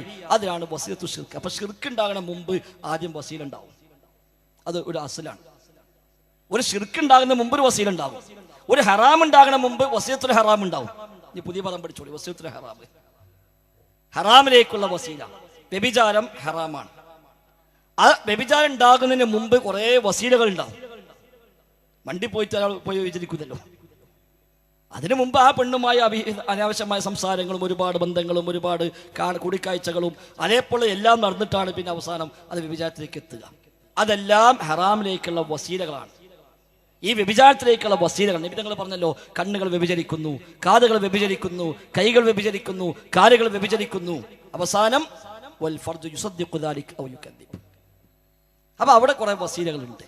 ഇനി ഒരു വാജിബ് നടക്കുമ്പോഴും അതിനു മുമ്പ് കുറെ വസീയത്തുൽ വാജിബ് ഉണ്ടാവും. ഒരു നിർബന്ധ നിസ്കാരം നിർബന്ധമാണ്. വണ്ടി നിന്ന് വാങ്ങുകൊടുത്ത് നിസ്കരിക്കതല്ല. wudu ചെയ്യണം, അവിടത്ത് മറക്കണം, അതേപോലെ ഖിബിലക്ക് മുന്നിടണം. ഇതൊക്കെ കഴിഞ്ഞിട്ടാണ് നിസ്കാരം തുടങ്ങുക. ഇതൊക്കെ ഈ വാജിബിലേക്കുള്ള വസീലകളാണ്. അപ്പൊ ഏതൊന്നിലേക്ക് എത്തിക്കുന്നുവോ അതിനാണ് വസീല എന്ന് പറയുക. ശിർക്കിലേക്ക് എത്തിക്കുന്ന ഒന്നിനാണ് ശിർക്കിലേക്കുള്ള വസീല എന്ന് പറയുക. ഒരാൾ ജിന്നിനെ പ്രാർത്ഥിക്കുന്നില്ല, ജിന്നിനെ ആരാധിക്കുന്നില്ല, ജിന്നിനെ അബോധയെ കഴിവുണ്ട് വിശ്വസിക്കുന്നില്ല, ജിന്നിനെ അള്ളാഹു നിശ്ചയിച്ച ആ കഴിവുകളെ ഉള്ളൂ, അതിനപ്പുറം ഒന്നുമില്ല. അതാണ് ഖാദിർ എന്ന് പറഞ്ഞത്. ഹയ്യും ഹാദുറും ഖാദിറുന്നല്ലോ. ഖാദിർ എന്നാൽ ചില ആളുകൾ ഇപ്പോൾ ഏറ്റവും അവസാനം ശബാബിൽ ചോദിച്ചു, കഴിവിന്റെ പരിധി എത്ര, മനുഷ്യ കഴിവിന്റെ പരിധി എത്ര, മറ്റേ കഴിവിന്റെ പരിധി എത്ര, മനുഷ്യന്മാരെ പരിധി നമുക്ക് അറിയാം, ജിന്നിന്റെ പരിധി എത്ര എന്നൊക്കെ ചോദിച്ചല്ലോ. ഈ പരിധി എന്നാൽ ഒരാൾക്ക് ഏറ്റാൻ വയ്ക്കുന്ന ലോഡിന്റെ പരിധി അല്ല അവിടെ നോക്കേണ്ടത്. കഴിവിന്റെ പരിധി അദ്ദേഹം മനസ്സിലാക്കി ഇപ്പോഴും അങ്ങനെ തന്നെയാണ്. അദ്ദേഹം ചില മനുഷ്യന്മാർക്ക് 50 കിലോ ഏറ്റാൻ പറ്റും, ചിലക്ക് 200 കിലോ ഏറ്റാൻ പറ്റും. എത്ര ലിമിറ്റ് ഉണ്ടല്ലോ അതിനപ്പുറത്തേക്ക് പോകാൻ പറ്റുമല്ലോ എന്ന്. അതല്ല കൂട്ടരെ തൗഹീദ് ശിർക്കിലുള്ള കഴിവ് എന്നത്. അത് അഭൗതിക കഴിവാണ്. ആ അഭൗതിക കഴിവ് ലവലേശം മനുഷ്യനും ഇല്ല, ജിന്നിനും ഇല്ല. മായം ലികൂന മിൻ കിത്മീർ, കാരക്കുരുവിന്റെ പാട പോലും അവരാരും ഉടമയാക്കുന്നില്ല. അത് ഒരു മനുഷ്യനും ഇല്ല. നമുക്ക് ആർക്കും ഒരു ആ കഴിവില്ല. ഏതർത്ഥത്തിൽ? അഭൗതികമായ കാരണങ്ങൾക്ക് അതീതമായ കഴിവ് ജിന്നിനും ഇൻസിനും മലക്കിനും ശൈത്താനും ആർക്കുമില്ല. എത്ര? ഒരു ലവലേശമില്ല. മായം ലികൂന മിൻ കിത്മീർ. മാതാ അമൃതാനന്ദമയെ വിളിച്ചു പ്രാർത്ഥിക്കുന്ന ഭക്തനോട് നമുക്ക് ഓതാള ആയത്തേതാ? ഈ ആയത്തല്ലേ, മായം ലികൂന മിൻ കിത്മീർ. അവൻ പറയാ, അത് ശരിയല്ല കേട്ടോ, ഞങ്ങൾ അമ്മക്ക് 5000 കോടിന്റെ ആസ്തി ഉണ്ട് എന്നാൽ എന്നാ പിന്നെ ഈ ആയത്തുകൾ അമ്മക്ക് പറ്റൂല എന്ന് പറയേണ്ടില്ലേ? അപ്പൊ ആ കഴിവല്ല തൗഹീദ് ശിർക്കിലെ കഴിവ്. അതാണ് ഖാദിർ എന്ന് പറഞ്ഞത്. അപ്പൊ അവന് കുദ്റത്തുള്ള വിഷയം, അതാണ് കാര്യകാരണത്തിന്റെ ഉള്ളിൽപ്പെട്ടത്. അത് ചോദിച്ചാൽ ഷിർക്ക് വരില്ല. അതുകൊണ്ടാണ് ഒരു മനുഷ്യന് 10 രൂപ കടം ചോദിച്ചാൽ ഷിർക്കാണോ? അല്ല. എന്തുകൊണ്ട്? അതിന് കഴിവുള്ള കാര്യമാണ്. ഇനി ഓനടുത്ത് 10 രൂപ ഇല്ല വിചാരിക്കുക, അവന് കഴിവില്ല, അവിടുന്ന് ഷിർക്കാവോ? ഇല്ലല്ലോ. എന്നാൽ തങ്ങളടുത്ത് പോയി തങ്ങപ്പാപ്പ ഞാൻ വലിയ കടത്തിലാണ്, തങ്ങളൊന്ന് ഊതി കൊടുത്ത് പോയിക്കണ സാധനം ചേർന്നേ, അത് ഷിർക്കാണ്. തങ്ങളടുത്ത് ലക്ഷക്കണക്കിന് രൂപ കിട്ടിയിട്ടുണ്ടാവും, നമ്മളാകെ 10 രൂപ ചോദിച്ചിട്ടുള്ളൂ, പിന്നെ എങ്ങനെ ഷിർക്കായി? തങ്ങൾക്ക് 10 തരാനുള്ള കഴിവില്ലേ? ഉണ്ട്. ആ കഴിവല്ല ഇവൻ പ്രതീക്ഷിച്ചത്. ഇവൻ പ്രതീക്ഷിച്ചത് ആ കഴിവല്ല. തങ്ങളൊരു ഊത്ത് കൊണ്ട്, തങ്ങളെ നോട്ടം കൊണ്ട്, തങ്ങളെ വാക്ക് കൊണ്ട്, തങ്ങളെ വെള്ളം കൊണ്ട്, തങ്ങളെ നൂല് കൊണ്ട്, തങ്ങളെ ഏലസ് കൊണ്ട് തങ്ങളൊന്ന് പറഞ്ഞു കിട്ടിയാൽ മതി, പ്രശ്നം തീരും. അത് കാരണങ്ങൾക്ക് അപ്പുറത്തുള്ളതാണ്. അത് തങ്ങൾക്കില്ല. മായം ലിക്കുന മിൻ ഖിത്മീർ. അത് ജിന്നിനുമില്ല. പിന്നെന്താ സാഹിറ ജിന്നെ സഹായിക്കുന്നത്? ഓൻ എന്താണോ ചെയ്യാൻ പറ്റുക അത് ചെയ്തെടുക്കും. അതാണ് അവന്റെ കുദ്റത്ത്. ആ കുദ്റത്തിൽ അവന് എന്താണോ ഉള്ള കഴിവ് അതോൻ ചെയ്യും. എന്നാൽ കാരണങ്ങൾക്ക് അപ്പുറത്ത് അഭൗതികമായതോ മായം ലിക്കുന മിൻ ഖിത്മീർ. ഈ ആയത്ത് പണ്ട് സമസ്തക്കാർക്കെതിരെ ഓതിയിട്ട് നമ്മൾ പഠിപ്പിച്ചെന്താ? ഖുർത്തുബീന്ന് വായിച്ചു കൊടുത്തിരുന്നല്ലോ. കൽമലായികത്തി വൽ ജിന്നി വശയാതീനി വൽ അംബിയായി. ജിന്നുകള്, ശൈത്താന്മാര്, മലക്കുകള്, അമ്പിയാക്കള് എല്ലാവർക്കും ഇത് ബാധകമാണ്. അപ്പൊ ജിന്നിനും എന്തില്ല? മായം ലിക്കുന മിൻ ഖിത്മീർ. സുലൈമാൻ നബിയോട് ഇഫ്രീത്ത് പറഞ്ഞല്ലോ, താങ്കൾ എണീക്കും മുമ്പ് ഞാൻ ആ സിംഹാസനം കൊണ്ടുതരാം. എങ്ങനെ? വഇന്നി അലൈഹി ലഖവിയ്യുൻ. ഞാനതിന് കഴിവുള്ളവനാണ്. അതൊരു ഖുദ്റത്താണ്. അപ്പൊ ആ ജിന്നിന് കുറെ കഴിവുണ്ട്, അബോധിക കഴിവുണ്ടെന്നാണോ? അല്ല. ആ ജിന്നിനെ പറ്റി ഏതായത്തോതാം? മായം ലിക്കുന മിൻ ഖിത്മീർ. അവനും പറയുന്നു 1500 കിലോമീറ്റർ അപ്പുറത്തുള്ള സിംഹാസനം താങ്കൾ സദസ്സിൽ എണീക്കുന്നതിന് മുമ്പ് ഞാൻ കൊണ്ടുവരാം. എങ്ങനെ? വഇന്നി അലൈഹി ലഖവിയ്യുൻ. ഞാനതിന് കഴിവുള്ളവരാണ്. അവനെ പറ്റിയും അല്ലാഹ് പറഞ്ഞ എന്താ? മായം ലിക്കുന മിൻ ഖിത്മീർ. കാരക്കക്കുരുവിന്റെ പാട പോലും ഉടമയാക്കുന്നില്ല. അപ്പൊ ഈ കഴിവുണ്ട് പറഞ്ഞതോ? ആ കഴിവ് വേറെ. ഇല്ലാതെ കഴിവോ? അത് വേറെ. ഉണ്ട് എന്ന് പറഞ്ഞ കഴിവേതാ? കാര്യകാരണ ബന്ധത്തിന്റെ അടിസ്ഥാനത്തുള്ള കഴിവ്. അത് ഓൻ അവിടുന്ന് അങ്ങോട്ട് സഭയിലേക്ക് പോയി സിംഹാസനം പൊക്കിയെടുത്ത് തിരിച്ചോടെ കൊണ്ടുവന്ന് കൊടുക്കും. അത് അവന്റെ കാര്യകാരണ ബന്ധം.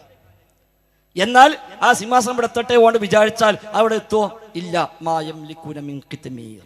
കാരക്കക്കുരുവിന്റെ പാട പോലും ഉടമയാക്കുന്നില്ല. അതാണ് ഖാദിർ എന്നത്. പല ആൾക്ക് ഇപ്പോഴും എന്താ ഈ ഹയ്യും ഹാദറും ഖാദിറും ഇത് തിരിയാതെ കുറെ മനുഷ്യന്മാർ ഇപ്പൊ ഇങ്ങനെ ഹാദറായി നടക്കുന്നുണ്ട്. അപ്പൊ ഈ ഖാദിറിന് ഈ കുദ്റത്താണ്. അതാണ് ഖാദിറായത് ചോദിച്ചാൽ ശിർക്കില്ല. കാരണം ഖാദിറായത് കുദ്റത്തെപ്പെട്ട് ചോദിക്കുമ്പോൾ അള്ളാഹുൽ പങ്കു ചേർക്കുന്നില്ല. കുദ്റത്തിന് അപ്പുറമുള്ളത് അഥവാ കാരണങ്ങൾക്ക് അതീതമായത് ചോദിക്കേണ്ട ആവശ്യമില്ല. വിശ്വസിച്ചാൽ ശിർക്ക് വന്നു. ഒരു കാരക്കക്കുരുവിന്റെ പാടയുടെ അത്ര അഭൗതികമായ കഴിവ് ജിന്നിനോ മലക്കിനോ നബിക്കോ വലിയനോ ആർക്കെങ്കിലും ഉണ്ട് എന്ന് വിശ്വസിച്ചാൽ ശിർക്ക് വന്നു. ഓൻ ചോദിക്കാൻ പോകേണ്ട കാര്യമില്ല. എന്നാൽ ഒരു ജിന്ന് സുലൈമാൻ നബിക്ക് വേണ്ടി 1500 കിലോമീറ്റർ അപ്പുറത്തുള്ള സിംഹാസനം പൊക്കിയെടുത്ത് കൊണ്ടുവരാൻ തയ്യാറായി. ഓനെ കഴിയുന്നു ഓൻ പറയും ചെയ്തു. അത് വിശ്വസിച്ചാൽ ശിർക്ക് വരുമോ? ശിർക്ക് വരൂല. അതാണ് ഖാദിർ. ഇനി ഹയ്യർ എന്തിനറിയോ? ഈ ജീവിതവും മരണവും വ്യത്യാസമുണ്ട്. അള്ളാഹു അല്ലാത്ത വിളിച്ചു പ്രാർത്ഥിക്കുമ്പോ അവരെ പറ്റി അള്ളാഹ് പറഞ്ഞ എന്താ? അംവാത്തുൻ വൈറു അഹ്യാ. അംവാത്തുൻ, അവർ മരിച്ചുപോയവരാണ്. വൈറു അഹ്യാ, ജീവിച്ചിരിപ്പില്ലാത്തവരാണ്. ഇതെന്തിനാ പറഞ്ഞത്? തൗഹീദും ശിർക്കും വേർതിരിഞ്ഞെടുത്ത അതൊരു പ്രധാന ഘടകം തന്നെയാണ്. ജീവിച്ചിരിക്കുന്ന മനുഷ്യന് ഓനെ കൊണ്ട് ചെയ്യാൻ പറ്റാ പലതൊക്കെ ചെയ്യാൻ കഴിയും. മരിച്ചുപോയവനോ ഓനെ ഈ ലോകത്ത് തന്നെ മാറി. ഈ ലോകത്ത് നിന്ന് മാറി ഓൻ ബർസഖിലേക്ക് പോയി. അവിടെ ബർസഖി ലോകത്ത് ജീവിക്കുന്ന അവനെ സംബന്ധിച്ച് ഈ ലോകത്തെ കാര്യങ്ങൾ ഇടപെട്ടുകൊണ്ട് ഇവിടെ സഹായിക്കുക, ഇവിടെ ഉപദ്രവിക്കുക, ആ വക ഏർപ്പാടില്ല. അതാണ് അവിടെ ഹയ്യ നമ്മൾ പറയാൻ കാരണം. മയ്യിത്തായ ജിന്നാണെങ്കിൽ അതിന് വകുപ്പ് വേറെ. ജീവിച്ചിരിക്കുന്ന ജിന്നും മരിച്ച ജിന്നും ഒരേപോലെ അല്ല, വ്യത്യാസമുണ്ട്. മരിച്ച ജിന്ന് ഈ ശബ്ദം കേൾക്കുന്നുണ്ട് വിശ്വസിച്ചാൽ ശിർക്കായി. ഇവിടെ വല്ല ജിന്നുണ്ടെങ്കിൽ ഓനെ ശബ്ദം കേൾക്കുന്നുണ്ടാകും എന്ന് വിശ്വസിച്ചാൽ ശിർക്കല്ല. മൊഹീദ്ദീൻ ശൈഖ് ഈ ശബ്ദം കേൾക്കുന്നുണ്ട് വിശ്വസിച്ചാൽ ശിർക്കായി. അപ്പൊ മൊഹീദ്ദീൻ ശൈഖും മരിച്ച ജിന്നും ആ വിഷയത്തിൽ ഒരേ സ്ഥാനത്താണ്. എന്നാൽ മൊഹീദ്ദീൻ ശൈഖും ജീവിച്ചിരിപ്പുള്ള ജിന്നും ആ വിഷയത്തിൽ ഒരേ സ്ഥാനത്തല്ല. ഒന്ന് ഹയ്യാണ്, ഒന്ന് മയ്യിത്താണ്. അതാണ് ഹയ്യ് ഖാദിർ. ഹാദിർ എന്താ?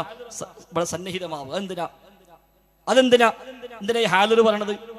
ഹാദിർ ആകുമ്പോൾ സ്വാഭാവികമായിട്ടും ആ പരിധിയിൽ അവന്റെ ഒരു കേൾവിക്കും കാഴ്ചക്കും ലിമിറ്റുണ്ട്. ഏത് സൃഷ്ടിക്കും അത് മനുഷ്യന്മാർക്കുണ്ട്, ജിന്നിനുണ്ട്, മലക്കിനുണ്ട്, ശൈത്താനുണ്ട്, പൂച്ചക്കുണ്ട്, നായക്കുണ്ട്, എല്ലാത്തിനും ഉണ്ട്. അവരുടെ കണ്ണിന്റെ കാഴ്ചക്ക് ഒരു പരിധിയുണ്ട്, കാതിന്റെ കേൾവിക്ക് ഒരു പരിധിയുണ്ട്. മിനിമം ലിമിറ്റ് ഉണ്ട്, മാക്സിമം ലിമിറ്റ് ഉണ്ട്. അപ്പൊ നമ്മളിപ്പോൾ ഒരാൾ വർത്തമാനം പോകുമ്പോൾ കേൾക്കണം, കുറച്ച് അടുത്തേക്കെന്ന് പറയും. അതെന്തിനാ?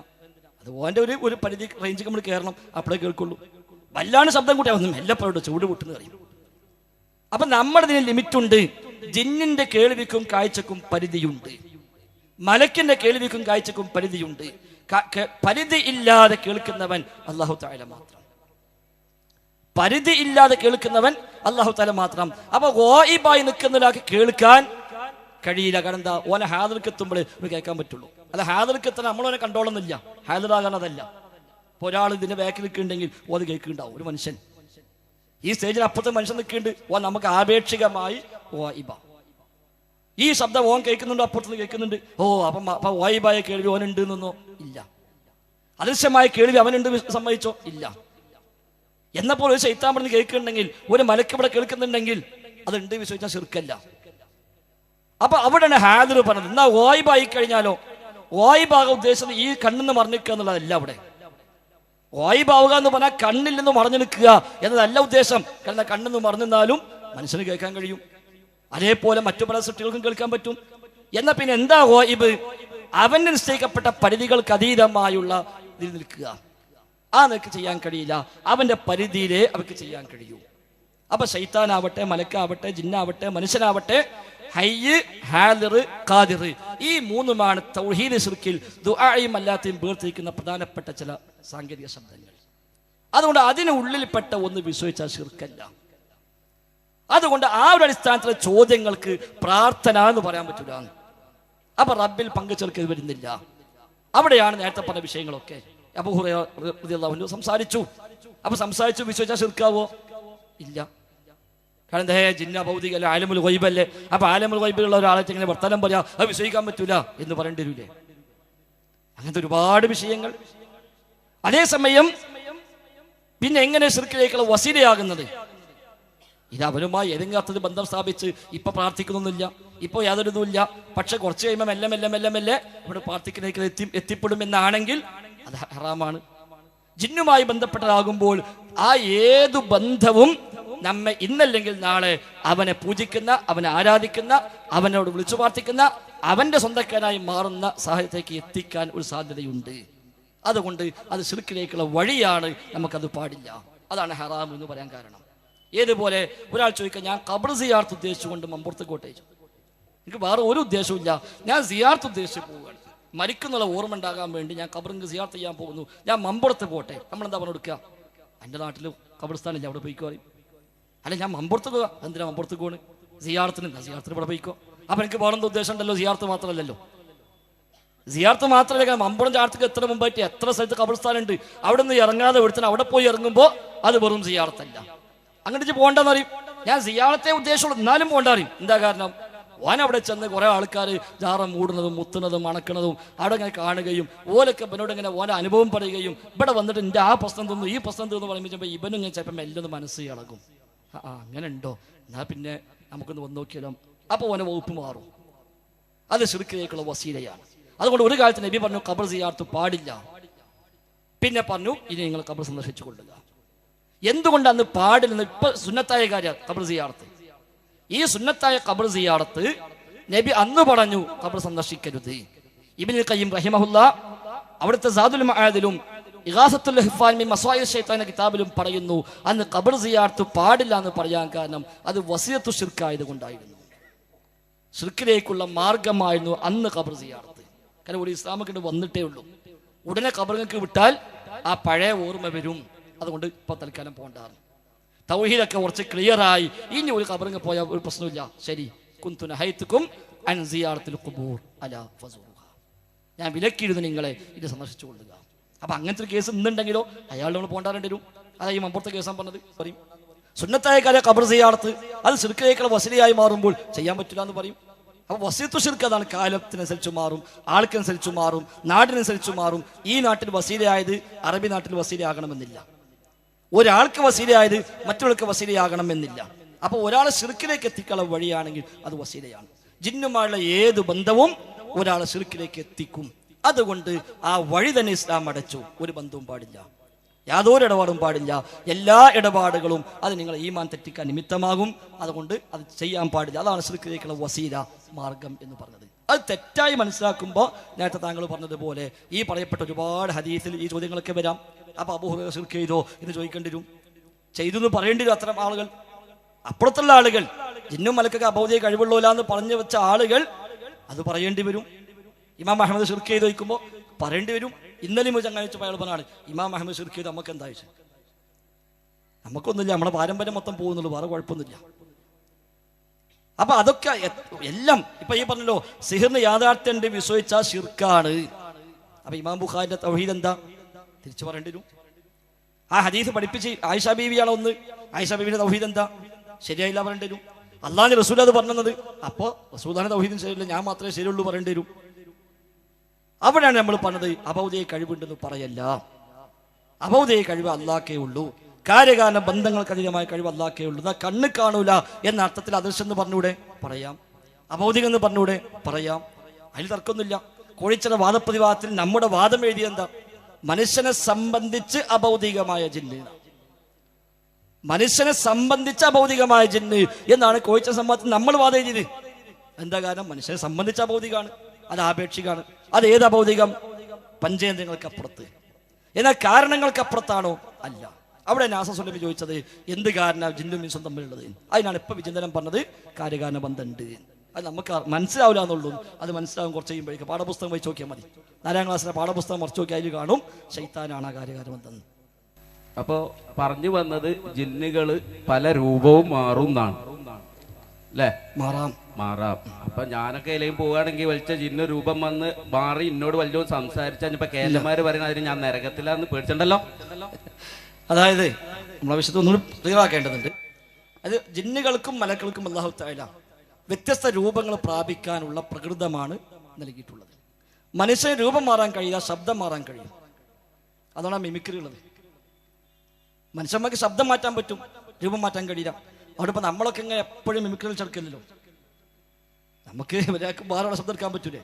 നമ്മളാരും വേറെ ശബ്ദത്തിൽ എപ്പോഴും പറയണ്ടല്ലോ. അത് എപ്പോഴെങ്കിലും ഒരു സ്കൂളിൽ വല്ല ഉത്സവം ഉണ്ടാകുമ്പോഴോ അങ്ങനത്തെ അവിടെ മാത്രമേ ഇപ്പോൾ മിമിക്രി ഉണ്ടാക്കുള്ളൂ. അല്ല, ഓൻ വർത്തമാനം പറയുമ്പോഴൊന്നും മിമിക്രി എടുത്തുന്നില്ലല്ലോ. എന്ന പോലെ ജിന്നുകൾക്കും മലക്കൾക്കും റബ്ബ് നിശ്ചയിച്ച വ്യവസ്ഥയുടെ ഉള്ളിൽപ്പെട്ടാണ് അവർക്ക് രൂപം മാറും. അത് എല്ലാ ജിന്നിനും എല്ലാ രൂപത്തിലും എല്ലാ സമയത്തും മാറാൻ കഴിഞ്ഞോളുന്നില്ല. ഹദീസിന്റെ അധ്യാപനം അങ്ങനെയാണ്. ചില ജിന്നുകൾ പാമ്പിന്റെ രൂപത്തിൽ നടക്കുന്നു, ചില ജിന്നുകൾ അതേപോലെ വ്യത്യസ്ത രൂപങ്ങൾ സ്വീകരിക്കുന്നു, ചിലർ മാളങ്ങളിൽ വസിക്കുന്നു, ചിലർ അല്ലാത്ത സ്ഥലങ്ങളിൽ വസിക്കുന്നു എന്നൊക്കെ പഠിക്കും. അതായത് എല്ലാ ജിന്നുകളും എല്ലാ സമയത്തും ഏത് രൂപം മാറി ഇവിടെ ഇങ്ങനെ നടക്കുന്നല്ല. അവിടെ അല്ലാഹു തആല ചില രീതികൾ വെച്ചിട്ടുണ്ട്.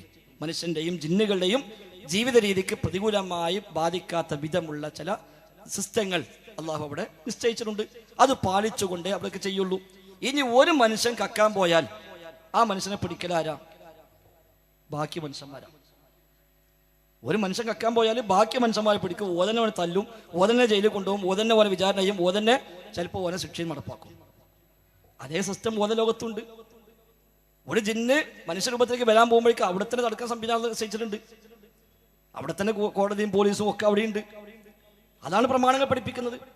അവിടെ തന്നെ സംവിധാനങ്ങളുണ്ട്. അല്ലാതെ ഇങ്ങനെ നമ്മൾ പെരയിൽ പോകുമ്പോഴേക്കും അവിടെ നമ്മളെ രൂപത്തിൽ നിന്നാൽ മറ്റോ നിന്നാലോ അത് ഉണ്ടാവില്ല. അതിലൊരു വേജാറ് നമുക്ക് ആവശ്യമില്ല. എന്നാൽ അതുകൊണ്ട് അത് അസംഭവ്യമാണെന്ന് പറയാൻ പോകേണ്ടതില്ല. അല്ലാതെ ഇവിടെ എല്ലാ സ്ഥലത്തും ഇപ്പോൾ നമ്മൾ നാളെ രാവിലെ പീടെടുക്കാൻ പോകുമ്പോൾ നമ്മൾ അതേ അടുത്തൊരുത്തം പോയി പീടെടുത്ത് അവിടെ ഇരിക്കുന്നുണ്ട്. അങ്ങനെ സംഭവിക്കുകയില്ല. കാരണം മനുഷ്യനെ ജീവിതം താളം തെറ്റാതിരിക്കാൻ റബ്ബ് അവിടെ ചില സംവിധാനങ്ങൾ നിശ്ചയിച്ചിട്ടുണ്ട്. അതാ ഞാൻ നേരത്തെ പറഞ്ഞു. ഇപ്പം നമുക്കൊക്കെ ചെയ്യാൻ പറ്റിയ എന്തെല്ലാം സംഗതികളുണ്ട്.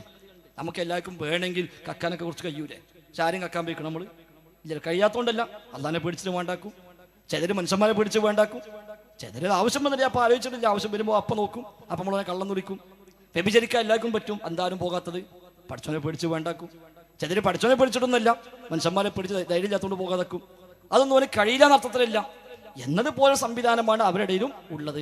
അവിടെ അസംഭവ്യമാണ്, ഒരിക്കലും പറ്റൂല, അത് പറ്റുന്ന വിശ്വസിച്ചാൽ ശിർക്കാവും എന്ന് പറയാൻ അവിടെ വകുപ്പില്ല. ശിർക്ക് എന്ന് പറയുമ്പോൾ അള്ളാഹുവിൽ പങ്കു ചേർക്കലാണ്. റബ്ബിന് മാത്രം അവകാശപ്പെട്ട എന്തെങ്കിലും ഒന്ന് റബ്ബല്ലാത്ത ആർക്കെങ്കിലും കൊടുക്കുമ്പോഴേ ശിർക്ക് വരുന്നുള്ളൂ. അതല്ലാത്ത ശിർക്ക് വരുന്നില്ല. അപ്പൊ ജിന്ന് കാണുന്നു വിശ്വസിച്ചാൽ ശിർക്കാകും. എപ്പോ? അള്ളാഹ്ക്ക് മാത്രമുള്ള കാഴ്ച ജിന്നിന് കൊടുത്താൽ. അതേതാ കാഴ്ച? കാരണങ്ങൾക്ക് അപ്പുറത്തുള്ള കാഴ്ച. കാരണങ്ങൾക്ക് അതീതമായി കാണാൻ ജിന്നിനെ പറ്റുന്ന വിശ്വസിച്ചാൽ അവന് സഹായം തേടാൻ പോകേണ്ട ആവശ്യമില്ല, ശിർക്കായി. സാധാരണ സുന്നിയാള് പറയുമല്ലോ, ഇലാഹാന്ന് വിശ്വസിച്ചുകൊണ്ട് പ്രാർത്ഥിച്ചാലേ ശിർക്കുള്ളൂ. നമ്മൾ പറഞ്ഞെന്താണ്? ഇലാഹാന്ന് വിശ്വസിച്ചാലേ ശിർക്കായി, നീ പ്രാർത്ഥിക്കേണ്ട ആവശ്യമില്ല. മൊയ്തീൻ ശൈഖ് ഇലാഹാന്ന് വിശ്വസിച്ചു പ്രാർത്ഥിച്ചിട്ടില്ല, ശിർക്കല്ലേ? അപ്പൊ ഇലാഹാന്ന് വിശ്വസിച്ചുകൊണ്ട് പ്രാർത്ഥിക്കുക എന്ന ഒന്നില്ല. എന്നതുപോലെ പിന്നെ കൊടുത്ത കഴിവെന്ന് ചോദിക്കുക, അല്ലാത്ത കഴിവ് ചോദിക്കുക, അതൊന്നും അല്ല അതിന്റെ മാനദണ്ഡം. നേരെ മറിച്ച് റബ്ബിന് മാത്രം അവകാശപ്പെട്ട എന്തെങ്കിലും ഒന്ന് ജിന്നിനോ മലക്കിനോ നബിക്കോ വലിയനോ മനുഷ്യനോ കല്ലിനോ മരത്തിനോ ഏത് സൃഷ്ടിക്കാവട്ടെ ഉണ്ട് എന്ന് എപ്പോഴാൾ അംഗീകരിക്കുന്നുവോ അവിടെ ശിർക്ക് വന്നു. ആ അടിസ്ഥാനത്തിൽ ഒരാൾ ചോദിക്കുന്നുവെങ്കിൽ ആ ചോദ്യം പ്രാർത്ഥന, ആ അടിസ്ഥാനത്തിൽ പ്രതീക്ഷിക്കുന്നുവെങ്കിൽ ആ പ്രതീക്ഷ പോലും ശിർക്ക്, ആ അടിസ്ഥാനത്തിൽ പേടിക്കുന്നുവെങ്കിൽ ആ പേടി പോലും ശിർക്ക്, ആ അടിസ്ഥാനത്തിൽ കൈകൂപ്പുന്നുവെങ്കിൽ അത് പോലും ശിർക്ക്. അതാ കുഞ്ഞീത് മദനി എഴുതിയത് അവയവങ്ങളുടെ ചലനങ്ങൾ പോലും ഇബാദത്താണ്. അദ്ദേഹം ഉദാഹരണം പറഞ്ഞു, ഗുരുവായൂരപ്പന് മുമ്പിൽ കൈകൂപ്പി നിൽക്കുന്ന ഒരാളെ നോക്കൂ, ഇവിടെ നിസ്കാരം നോമ്പും ഒന്നുമില്ല, പക്ഷെ അവന്റെ മനസ്സും ശരീരവും ആരാധനയിൽ മുഴുകിയിരിക്കുകയാണ്. ആ കൈകൂപ്പൽ ശിർക്ക. എന്നാ ഒരുത്തൻ തല്ലാൻ വരുമ്പോ ഇങ്ങനെ നിന്നു, അത് ശിർക്കാണോ? അല്ല. അതാണ് വ്യത്യാസം. പാമ്പിനെ പേടിച്ചാൽ ശിർക്കായതും അല്ലാത്തുണ്ടല്ലോ. പാമ്പിനെ കണ്ടാൽ നമ്മളൊക്കെ ഒന്ന് ബേജാറാവും, അത് ശിർക്കാണോ? അല്ല. എന്നാൽ ഒരു പാമ്പിനെ ദൈവമായി കാണുന്ന ഒരു ഭക്തൻ പാമ്പിനെ കണ്ടാലോ അങ്ങനെക്കും അത് ശിർക്കാണ്. ഓന്റെ പേടി ശിർക്ക്, നമ്മളെ പേടി ശിർക്കല്ല. എന്താ കാരണം? നമ്മൾ പേടിക്കുന്ന പേടി കാര്യകാരണത്തിന് ആ പാമ്പ് കൊത്തോ എന്നുള്ള പേടിയാണ്. ഓന്റെ പേടി അതല്ല, അതിന് വേറെ വല്ല ദോഷം വരും എന്നുള്ള പേടിയാണ്. എലിയെ കണ്ടാൽ നമ്മൾ പേടിക്കുന്നു, എലിയെ പൂജിക്കുന്നവൻ പേടിക്കുന്നു. രണ്ടും വ്യത്യാസമുണ്ട്. അപ്പൊ ഒന്ന് അഭൗതികമായ പേടി, അഭൗതികമായ പ്രതീക്ഷ, അഭൗതികമായ നിലക്കുള്ള കീഴ്പ്പെടൽ. അത് എവിടെ വന്നോ അതൊരു വിശ്വാസാടിസ്ഥാനത്തിൽ ഉണ്ടാകുന്നതാണ്, വെറുതെ ഉണ്ടാകുന്നതല്ല. അതിന് എനിക്ക് മറഞ്ഞ വഴിയിൽ ഗുണവും ദോഷവും വരുത്താൻ കഴിയുമെന്ന് ഇവൻ ആദ്യം വിശ്വസിക്കുന്നു. ആ വിശ്വാസം ഉള്ളത് കൊണ്ടാണ് അവൻ കൈകൂപ്പുന്നത്. ഈ വിശ്വാസമാണ് ശിർക്കിന്റെ അസ്വലി. അതിന്റെ അടിസ്ഥാനത്തിൽ കൈകൂപ്പുമ്പോൾ ആ കൈകൂപ്പൽ ആരാധനയായി മാറി. പാമ്പിനെ കുറിച്ച് അവന്റെ വിശ്വാസമാണ് ശിർക്ക്. ആ വിശ്വാസം ഉണ്ടായപ്പോൾ അവൻ കൈകൂപ്പി, ആ കൈകൂപ്പൽ ആരാധനയായി മാറി. എന്നാൽ പാമ്പിനെ കണ്ട് നമ്മൾ പേടിക്കുമ്പോഴോ ആ വിശ്വാസം നമുക്കില്ല. അതുകൊണ്ട് ആ പാമ്പിനെ പേടിക്കുന്ന പേടി ഈ അടിസ്ഥാനത്തിലുള്ള പേടിയല്ല, വൈബിയായ പേടിയല്ല, ശിർക്കുമല്ല. അപ്പൊ ജിന്ന് നമ്മള് വല്ല ഉപദ്രവിക്കൊന്ന് പേടിച്ചാൽ ശിർക്ക് വരൂല. കാരണം എന്താണ്? അബോധി കഴിവ് അകച്ചു കൊടുക്കുന്നില്ല. ജിന്നിന് അബോധി കഴിവുണ്ട് വിശ്വസിച്ചാനോ ആ വിശ്വാസം ശിർക്ക്. പിന്നെ പോകാൻ ജിന്നിനെ പേടിക്കാൻ പറ്റൂല. അതുകൊണ്ടാണ് ഫലാ തഖാഫൂഹും, ശൈത്താനെ പേടിക്കണ്ട എന്ന അർത്ഥം മാറ്റി പറയേണ്ടി വന്നത്. ശൈത്താനെ പേടിക്കുന്നു പറഞ്ഞാൽ ശിർക്കായി മാറി. അപ്പൊ പണ്ട് ചേകന്നൂര് പറഞ്ഞു ഫലാ തഖാഫൂഹും, ശൈത്താനെ പേടിക്കണ്ട. പിന്നെ അബ്ദുസ്സലാം സ്വലമി പറഞ്ഞു ശൈത്താനെ പേടിക്കണ്ട. പിന്നെ അബ്ദുറഹ്മാൻ സലഫി പറഞ്ഞു ശൈത്താനെ പേടിക്കണ്ട. അപ്പൊ അബ്ദുറഹ്മാൻ സലഫി പറഞ്ഞു സലാം സ്വലമികൾ വരി, നമ്മൾ ഒന്നാകുക പറഞ്ഞു. അപ്പോൾ ഒന്നായി. നമ്മൾ പറഞ്ഞ എന്താ, അതിൻ്റെ ഒരു ആവശ്യമില്ല, പേടിച്ചോട് മാത്രം ശിർക്ക് വരുന്നില്ല. എന്നാൽ ശിർക്കാകുന്ന പേടിയുണ്ട്, അതുണ്ടെങ്കിൽ ശിർക്ക് തന്നെയാണ്. ശിർക്കാവുന്ന പ്രതീക്ഷയുണ്ട്. ഇപ്പോൾ ഉമർ മൗലവി യാ ഇബാദല്ലാഹ് അഈനുനി എന്ന ഹദീസ് വിശദീകരിച്ചപ്പോ സൽസബീൽ 1971 പഠിപ്പിച്ച ആ വിഷയത്തിൽ എന്താ അദ്ദേഹം പറഞ്ഞത്? ഗതിമുട്ടിയ മുഅ്മിനെ സഹായിക്കാൻ മലക്കുകളോ ജിന്നുകളോ വന്നെത്തുമെന്ന് പ്രതീക്ഷിക്കാം. മറഞ്ഞ വഴിയിൽ സഹായം പ്രതീക്ഷിക്കാൻ പറ്റുമോ? അല്ലാഹു അല്ലാത്തവരിൽ നിന്ന് മറഞ്ഞ വഴിയിൽ അല്ലാഹു അല്ലാത്തവർ സഹായിക്കും എന്ന് പ്രതീക്ഷിച്ചാൽ ശിർക്കാണ്. അവിടെ പഠിപ്പിച്ച ഏറ്റവും ശക്തമായി പഠിപ്പിച്ച ആള് ഉമർ മൗലവി. അതേ ഉമർ മൗലവി പറയുന്നു മലക്കുകൾ സഹായിക്കാൻ വന്നെത്തുമെന്ന് പ്രതീക്ഷിക്കാം. അപ്പൊ ആ പ്രതീക്ഷ എന്തുകൊണ്ട് ശിർക്കല്ല? അഭൗതിക വർഗത്തെ സഹായിക്കുന്ന പ്രതീക്ഷ അല്ല. അവിടെ ജിന്ന് സഹായിക്കാൻ വന്നെത്തുമെന്ന് പ്രതീക്ഷിക്കാന്ന് സൽസബീൽ പഠിപ്പിച്ചപ്പോൾ എന്തുകൊണ്ട് ആ പ്രതീക്ഷ ശിർക്കല്ല? അത് മറഞ്ഞ വഴിക്കുള്ള പ്രതീക്ഷയില്ല. അപ്പൊ കണ്ണ് കാണുന്നുണ്ടോ? ഇല്ല, അതല്ല മറഞ്ഞ വഴി. അപ്പൊ തൗഹീദ് ശിർക്ക് പറയുമ്പോൾ മറഞ്ഞ വഴി, അഭൗതികത, അദൃശ്യം, അസാധാരണം എന്നൊക്കെ പറഞ്ഞാൽ കാര്യകാരണ ബന്ധങ്ങൾക്ക് അപ്പുറം, അത് പഞ്ചേന്ദ്രങ്ങൾക്ക് അപ്പുറം എന്ന് അബ്ദുസ്സലാം സ്വലമി തെറ്റായി മനസ്സിലാക്കി. അതിപ്പോ ഏറ്റവും അവസാനം വിചിന്തനവും ഏറ്റെടുത്തു. അതുകൊണ്ട് അതൊക്കെ പറഞ്ഞ വിചിന്തനത്തിൽ പിന്നെയും ആ ശിർക്കാരോപണം അവിടെ നിലനിർത്തിയത്.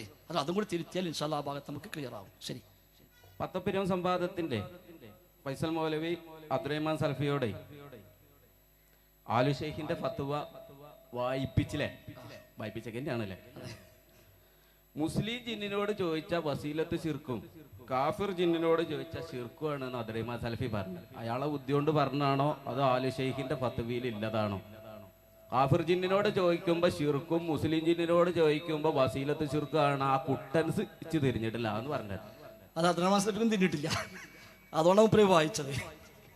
ആലു ഷെയ്ഖ് അത് മുത്തലക്കന് പറഞ്ഞിട്ടുമില്ല. അത് കുറെ ആളുകൾ പിന്നെ ചോദിച്ചിട്ടുണ്ട്. അപ്പൊ നമ്മൾ സാധാരണ എല്ലാ സ്ഥലത്തും പറഞ്ഞു കാഫിറാണെങ്കിൽ ശിർക്ക്, മുസ്ലിം ആണെങ്കിൽ ശിർക്കല്ല എന്ന ഒന്നില്ല.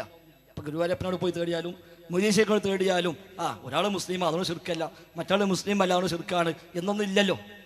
ശിർക്കായ തേട്ടം മുസ്ലിം ആവട്ടെ കാഫിറാവട്ടെ ആരോട് തേടിയാലും ശിർക്കാണല്ലോ, സംശയമില്ല. അബ്ദുറഹ്മാൻ സലഫി എന്നോട് തേടിയാലും ഞാൻ മൂപ്പർ തേടിയാലും അത് ശിർക്ക് തന്നെയാണ്. അതുകൊണ്ട് തേടപ്പെടുന്ന ആളുടെ പിന്നെ വിശ്വാസവും അവന്റെ പിന്നെ ജാതിയും മതം നോക്കിയിട്ടല്ല ശിർക്കും തൗഹീദും മാറുക. പിന്നെ എന്താണ് ആലു ഷെയ്ഖ് അവിടെ പറഞ്ഞത്? അത് അബ്ദുറഹ്മാൻ സലഫിക്കും മനസ്സിലായിട്ടില്ല ഞാൻ വിശ്വസിക്കുന്നത്. അതുകൊണ്ടാണ് അദ്ദേഹം വായിച്ചു കഴിഞ്ഞപ്പോൾ പിന്നെ മൂപ്പർക്ക് ഇനി എന്താ പറയേണ്ടത്, അപ്പോഴാണ് ഇത് ഞാൻ അംഗീകരിക്കുന്നുണ്ടോ എന്നോ എന്നുള്ളതല്ല എന്ന് പിന്നെ മൂപ്പര് പറഞ്ഞ് രക്ഷപ്പെട്ടു പോയത്.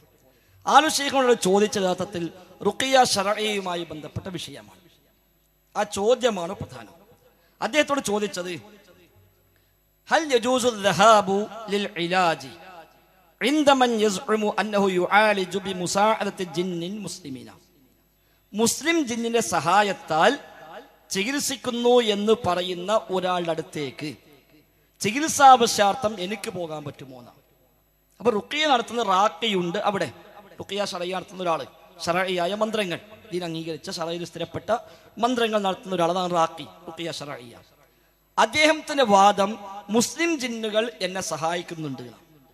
അങ്ങനത്തെ ഒരാളെടുത്ത് എനിക്ക് ചികിത്സക്ക് പോകാൻ പറ്റുമെന്നാ, ജിന്നോട് സഹായം തേടാൻ പറ്റുമെന്നല്ല ചോദ്യം. അങ്ങനത്തെ ഒരാൾ ഇവിടെ ഉണ്ട്, അയാളടുത്ത് ചികിത്സയ്ക്ക് വേണ്ടി എനിക്ക് പോകാൻ പറ്റുമോ. രണ്ടാമത്തെ ചോദ്യം എന്താണ്, വഹൽ ഹാദിഹിൽ മുസാഇദത്തു, ഈ സഹായം മിനൽ ജിന്നി, ജിന്നിൽ നിന്ന് ലഭിക്കുന്ന ഈ സഹായം ലിൽ ഖാരിഇ, ഈ ഖാരിഇന് ഖുർആൻ ഓതി മന്ത്രങ്ങൾ ചൊല്ലി മന്ത്രിച്ചു കൊടുക്കുന്ന ആ ഖാരിഇന് ലഭിക്കുന്ന ഈ സഹായം അത് മിനൽ ഇസ്തിആനത്തിൽ ജായിസത്തി അവിൽ മുഹറമ, അനുവദനീയമായ സഹായമാണോ ഹറാമായ സഹായമാണോ? ആ ചോദ്യം പ്രധാനമാണ്. അപ്പൊ രണ്ട് കാര്യം, ഒന്ന് അയാൾ റുഖിയ ശർഈ നടത്തുന്നു, ഖുർആൻ ഓതി മന്ത്രിക്കുന്ന ആളാണ്. അപ്പൊ സ്വാഭാവികമായിട്ട് മുഅ്മിനാണ്, മുവഹിദാണ്, മുത്തഖിയാണ്, മുഖ്ലിസാണ് ഒക്കെ ആയിരിക്കണം. അങ്ങനത്തെ ആളാണ് റുഖിയ ശർഈ നടത്തുള്ളൂ. അപ്പൊ അദ്ദേഹം നടത്തിയേക്ക് എനിക്ക് ചികിത്സക്ക് പോകാൻ പറ്റുമോ? രണ്ട്, അദ്ദേഹത്തിന് ലഭിക്കുന്ന ഈ സഹായം, ജിന്നിൽ നിന്ന് ലഭിക്കുന്ന ഈ സഹായം ജായിസായ സഹായമാണോ ഹറാമായ സഹായമാണോ? കണ്ടോ, ശിർക്കായ സഹായമാണോ എന്ന് ചോദിച്ചിട്ടില്ല അവിടെ. അല്ലെങ്കിൽ ആദ്യം പറഞ്ഞത് അങ്ങനത്തെ സഹായം തന്നെ ഉണ്ടാവില്ല, ആ ചോദ്യം തന്നെ പൊട്ടത്തര എന്നാ പറയാ. അതല്ല മറുപടി. അപ്പൊ അദ്ദേഹം ഇതിന് മറുപടി കൊടുത്തു. ആ മറുപടിയിൽ ആദ്യം അദ്ദേഹം വിഷയം പറഞ്ഞു, അൽ ഇസ്തിആനത്തു ബിൽ ജിന്നി സവാഅൻ അകാനു മുസ്ലിമീന അം ഗൈറ മുസ്ലിമീന വസീലത്തും മിൻ വസായിലിശ് ശിർക്ക്. ജിന്നിനോടുള്ള സഹായാർത്ഥനകൾ ശിർക്കിലേക്കുള്ള വസീലയാണ്. ആ ജിന്നുകൾ മുസ്ലിം ആവട്ടെ അല്ലാത്തവരാകട്ടെ. അതാണ് അസ്ൽ. കാരണം ഇവിടെ ചോദിച്ച ചോദ്യം പ്രാർത്ഥിക്കുന്നതിനെ പറ്റിയല്ല, ജിന്നിനുള്ള ദുആയെ കുറിച്ചല്ല ചോദ്യം. നേരെ വെച്ച റുഖിയ ശർഈ നടത്തുന്ന തൗഹീദുള്ള വ്യക്തി ജിന്നിനെ ഉപയോഗിച്ച് നടത്തുന്ന ചില സഹായങ്ങളെ പറ്റിയ ചോദ്യം. അതുകൊണ്ട് അത് ശിർക്കിലേക്കുള്ള വസീലയാണ്. അവിടെ ജിന്ന് മുസ്ലിം ആവട്ടെ കാഫിറാവട്ടെ രണ്ടും പറഞ്ഞു. ജിന്ന് മുസ്ലിം ആവട്ടെ കാഫിറാവട്ടെ, നിങ്ങൾ തോന്നിയ ഈ ചോദ്യം എന്താണ്? ശിർക്കിലേക്കുള്ള വസീലയാണ്. എന്താ ശിർക്കാന്ന് പറയാത്തത്? അയാൾ ജിന്നെ പ്രാർത്ഥിക്കുന്നില്ല, ജിന്നോട് ദുആ ചെയ്യുന്നില്ല, ജിന്നെ വിളിച്ച് സഹായം അർത്ഥിക്കുന്നില്ല. അയാൾ റുഖിയ ശർഈ നടത്തുന്ന റാഖിയാണ്, തൗഹീദുള്ള മനുഷ്യനാണ്. അതുകൊണ്ട് അയാൾ ശിർക്കിനെ വഴിക്ക് പോണില്ല. എന്നാൽ അല്ലാത്ത ചില സഹായങ്ങൾ ജിന്നുമായി ബന്ധപ്പെട്ടാൽ ലഭ്യമാക്കുന്നു. അതുപോലും ശിർക്കിലേക്കുള്ള മാർഗമാണ്. ആ ജിന്ന് മുസ്ലിമോ കാഫിറോ എന്നുള്ള വിഷയം, ഇയാൾ ഈ ചെയ്യുന്ന ഈ ഇസ്തിആനത്ത് ശിർക്കിലേക്കുള്ള വഴിയാണ്. എന്നിട്ട് പറഞ്ഞെന്താ? പിന്നെ അദ്ദേഹം, അതാണ് ആദ്യത്തെ മറുപടി, ഫസ്റ്റ് മറുപടി. എന്ന് ഓരോന്നും ഇസ്തിആനത്തു, ഇസ്തിആനത്ത് എന്ന് പറഞ്ഞാൽ എന്താണ് അത് പിന്നെ വിശദീകരിച്ചു. സഹായം ചോദിക്കൽ എന്താണ് അതാദ്യം വിശദീകരിച്ചു. എന്നിട്ട് അവസാനം പിന്നെ അവര് പറഞ്ഞെന്താണ്, ജിന്നിനുള്ള ഇസ്തിആനത്താകുമ്പോൾ അത് അവരിലേക്ക് അടുക്കാനുള്ള മാർഗം തേടലും അതുവഴി അവർക്കൊരു പിന്നെ ഗാംഭീര്യമുണ്ടാക്കി കൊടുക്കലും അവരുമായി ഇസ്തിംതാഴ് നടത്തലുമാണ്.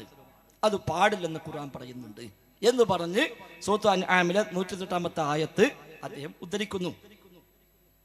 അതായത് റബ്ബനസ്തംതഅ ബഅദുനാ ബിബഅദിൻ എന്ന് പറയുന്ന ആ ആയത്ത് ഉദ്ധരിച്ച് പറയുന്നു, ഇസ്തിംതാഴ് പാടില്ല എന്ന് ഈ ആയത്ത് പറഞ്ഞിട്ടുണ്ട്. അവിടെ നിങ്ങൾ ചെയ്യുന്ന ഈ ഇസ്തിആനത്തിൽ ഈ ഇസ്തിംതാ ആണ് നടക്കുന്നത്. അതുകൊണ്ട് ഈ ഇസ്തിആനത്ത് ഹറാമാണ്, ശിർക്കിലേക്കുള്ള വഴിയാണ്, ചെയ്യാൻ പാടില്ല. അതുകൊണ്ട് ഇതുണ്ടായാൽ തന്നെ ഫഹസൽ ഇസ്തിംതാഉ, ഈ സഹായം പരസ്പരം പങ്കുവെക്കുമ്പോൾ തന്നെ ഇസ്തിംതാ സംഭവിച്ചു കഴിഞ്ഞു. കമാ ഖാലൽ മുഫസ്സിറൂൻ, മുഫസ്സിരീങ്ങൾ പറഞ്ഞതുപോലെ. എന്നിട്ട് അദ്ദേഹം അത് ശേഷം വിശദമായി വിശദീകരിച്ചു എങ്ങനെയാണ് ഇസ്തിംതാഴ്, അതൊക്കെ വിശദീകരിച്ചു. അവസാനം പറഞ്ഞു, അതുകൊണ്ട് വലിഹാദാ നഖൂൽ, ഇതൊക്കെ വേണ്ട അവസാനം. അതുകൊണ്ട് നമ്മൾ പറയുന്നു എന്ത്? ഇന്ന തിൽക്കൽ ഇസ്തിആന, തീർച്ചയായും ആ ഇസ്തിആനത്ത്. ഏത് ഇസ്തിആനത്ത്? ചോദ്യത്തിൽ പറഞ്ഞ ഇസ്തിആനത്ത്, എല്ലാ ഇസ്തിആനത്തിനെ പറ്റിയല്ല. ഇന്ന തിൽക്കൽ ഇസ്തിആന, ആ ഇസ്തിആനത്ത് അഥവാ ചോദ്യത്തിൽ പറഞ്ഞ ഈ സഹായം ഉണ്ടല്ലോ, ആ സഹായ ചോദ്യങ്ങൾ ബി ജമീഇ അൻവാഇഹാ ലാ തജൂസ്, അതിന്റെ ഒരൊറ്റ ഇനങ്ങളും ജായിസ് അല്ല. റുഖിയ ശർഈ ആയിക്കോട്ടെ, റുഖിയ ശിർക്കി ആയിക്കോട്ടെ, എന്താണെങ്കിലും ജിന്നിനോടുള്ള ഈ സഹായ ചോദ്യങ്ങൾ ഒന്നും അനുവദനീയമല്ല. എന്നാൽ ഫമിൻഹാ മാഹു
ജിന്നിനോട് സഹായം തേടിയ വിധി എന്ത്, ജിന്നിനെ വിളിച്ച് പ്രാർത്ഥിച്ച വിധി എന്ത് എന്നല്ല ചോദ്യം. ആ ചോദ്യമാണെങ്കിൽ ഈ മറുപടി അല്ല വരിക. അപ്പൊ ശിർക്കാകുന്ന മാനദണ്ഡം മറ്റും അല്ലവിടെ പഠിപ്പിക്കുന്നതിനെ മറിച്ച് റുഖിയയുടെ ഭാഗമായി നടത്തുന്ന ഇസ്തിആനത്ത് അത് മുസ്ലിം ജിന്നിനോടാണ് എന്ന് പറയുന്നു, എന്നാലും പറ്റൂല, അത് ഹറാമാണ്. ഞാൻ അപ്പുറത്ത് വേറൊന്നുണ്ട്, ശൈത്താനായ ജിന്നിനെ പിടിച്ചിട്ട് ചെയ്യുന്ന ഇതേ പണി അപ്പുറത്തുണ്ട്, അത് ഏതായാലും ശിർക്ക് തന്നെയാണ്. അതാണ് പഠിപ്പിച്ചത്. അല്ലാതെ മുസ്ലിം ആണെങ്കിൽ വസീല, കാഫിർ ആണെങ്കിൽ ശിർക്ക് എന്നുള്ളതല്ല. കാഫിർ ജിന്നിനോട് നടത്തിയ ശിർക്കാകുന്നത് മുസ്ലിം ജിന്നിനോട് നടത്തിയാലും ശിർക്കാണ്. എന്നാൽ റുഖിയ ശിർക്കിയയിൽ കാഫിർ ജിന്നിനോട് പിന്നെ വേറെ വകുപ്പ് ആലോചിക്കേണ്ട ആവശ്യമില്ല. കാരണം എന്താ, ഓരോ അസ് തന്നെ ശിർക്കിൽ അധിഷ്ഠിതമാണ്. അപ്പൊ മൊയ്തീൻ ശൈഖുകൾ തേടിയാൽ ശിർക്കാവാത്ത തേട്ടണ്ടോ, ഇതിനാലോചിക്കണത്? അതിനാലോചിക്കണം പ്രസക്തിനില്ലല്ലോ. മൊയ്തീൻ ശൈഖുകൾ തേടുമ്പോൾ ശിർക്കാവാത്ത ഉണ്ടാവുമോ എന്നുള്ള ചർച്ചക്കന്നെ പ്രസക്തിയില്ല. കാരണം ഓരോ അസ് എന്താണ്, ഷെയ്ഖ് കാണും, ഷെയ്ഖ് കേൾക്കും, ഷെയ്ഖ് ഇടപെടും, ഷെയ്ഖ് സഹായിക്കും, അവന്റെ വിശ്വാസം. അവന് ഓന്റെ വകുപ്പിൽ ശിർക്കല്ലാത്ത ഒന്നും നമ്മൾ പറയേണ്ട കാര്യമില്ല, അതൊക്കെ ശിർക്ക് തന്നെ. ഇപ്പോഴത്തെ ചെയ്യുന്ന ഇതോ, ഇത് ശിർക്കിലേക്ക് എത്തിക്കും, അതുകൊണ്ട് പാടില്ല. ഇതാണ് ആലു ഷെയ്ഖ് അവിടെ പഠിപ്പിച്ചത്. അത് എന്തോ അദ്ദേഹത്തിന് കൃത്യമായി അത് മനസ്സിലായിട്ടില്ല എന്നാണ് ഞാൻ വിചാരിക്കുന്നത്. കൊണ്ടായിരിക്കാം ഇത് വന്നിട്ടുണ്ടാവുക. അല്ലാഹു അഅലം.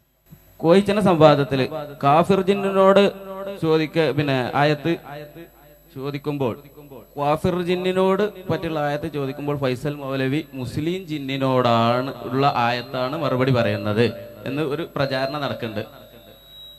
അതിനെ കുറിച്ച് കൂടി ഒന്ന് പറഞ്ഞുതരും. ചോദ്യം തിരിച്ചാണ്.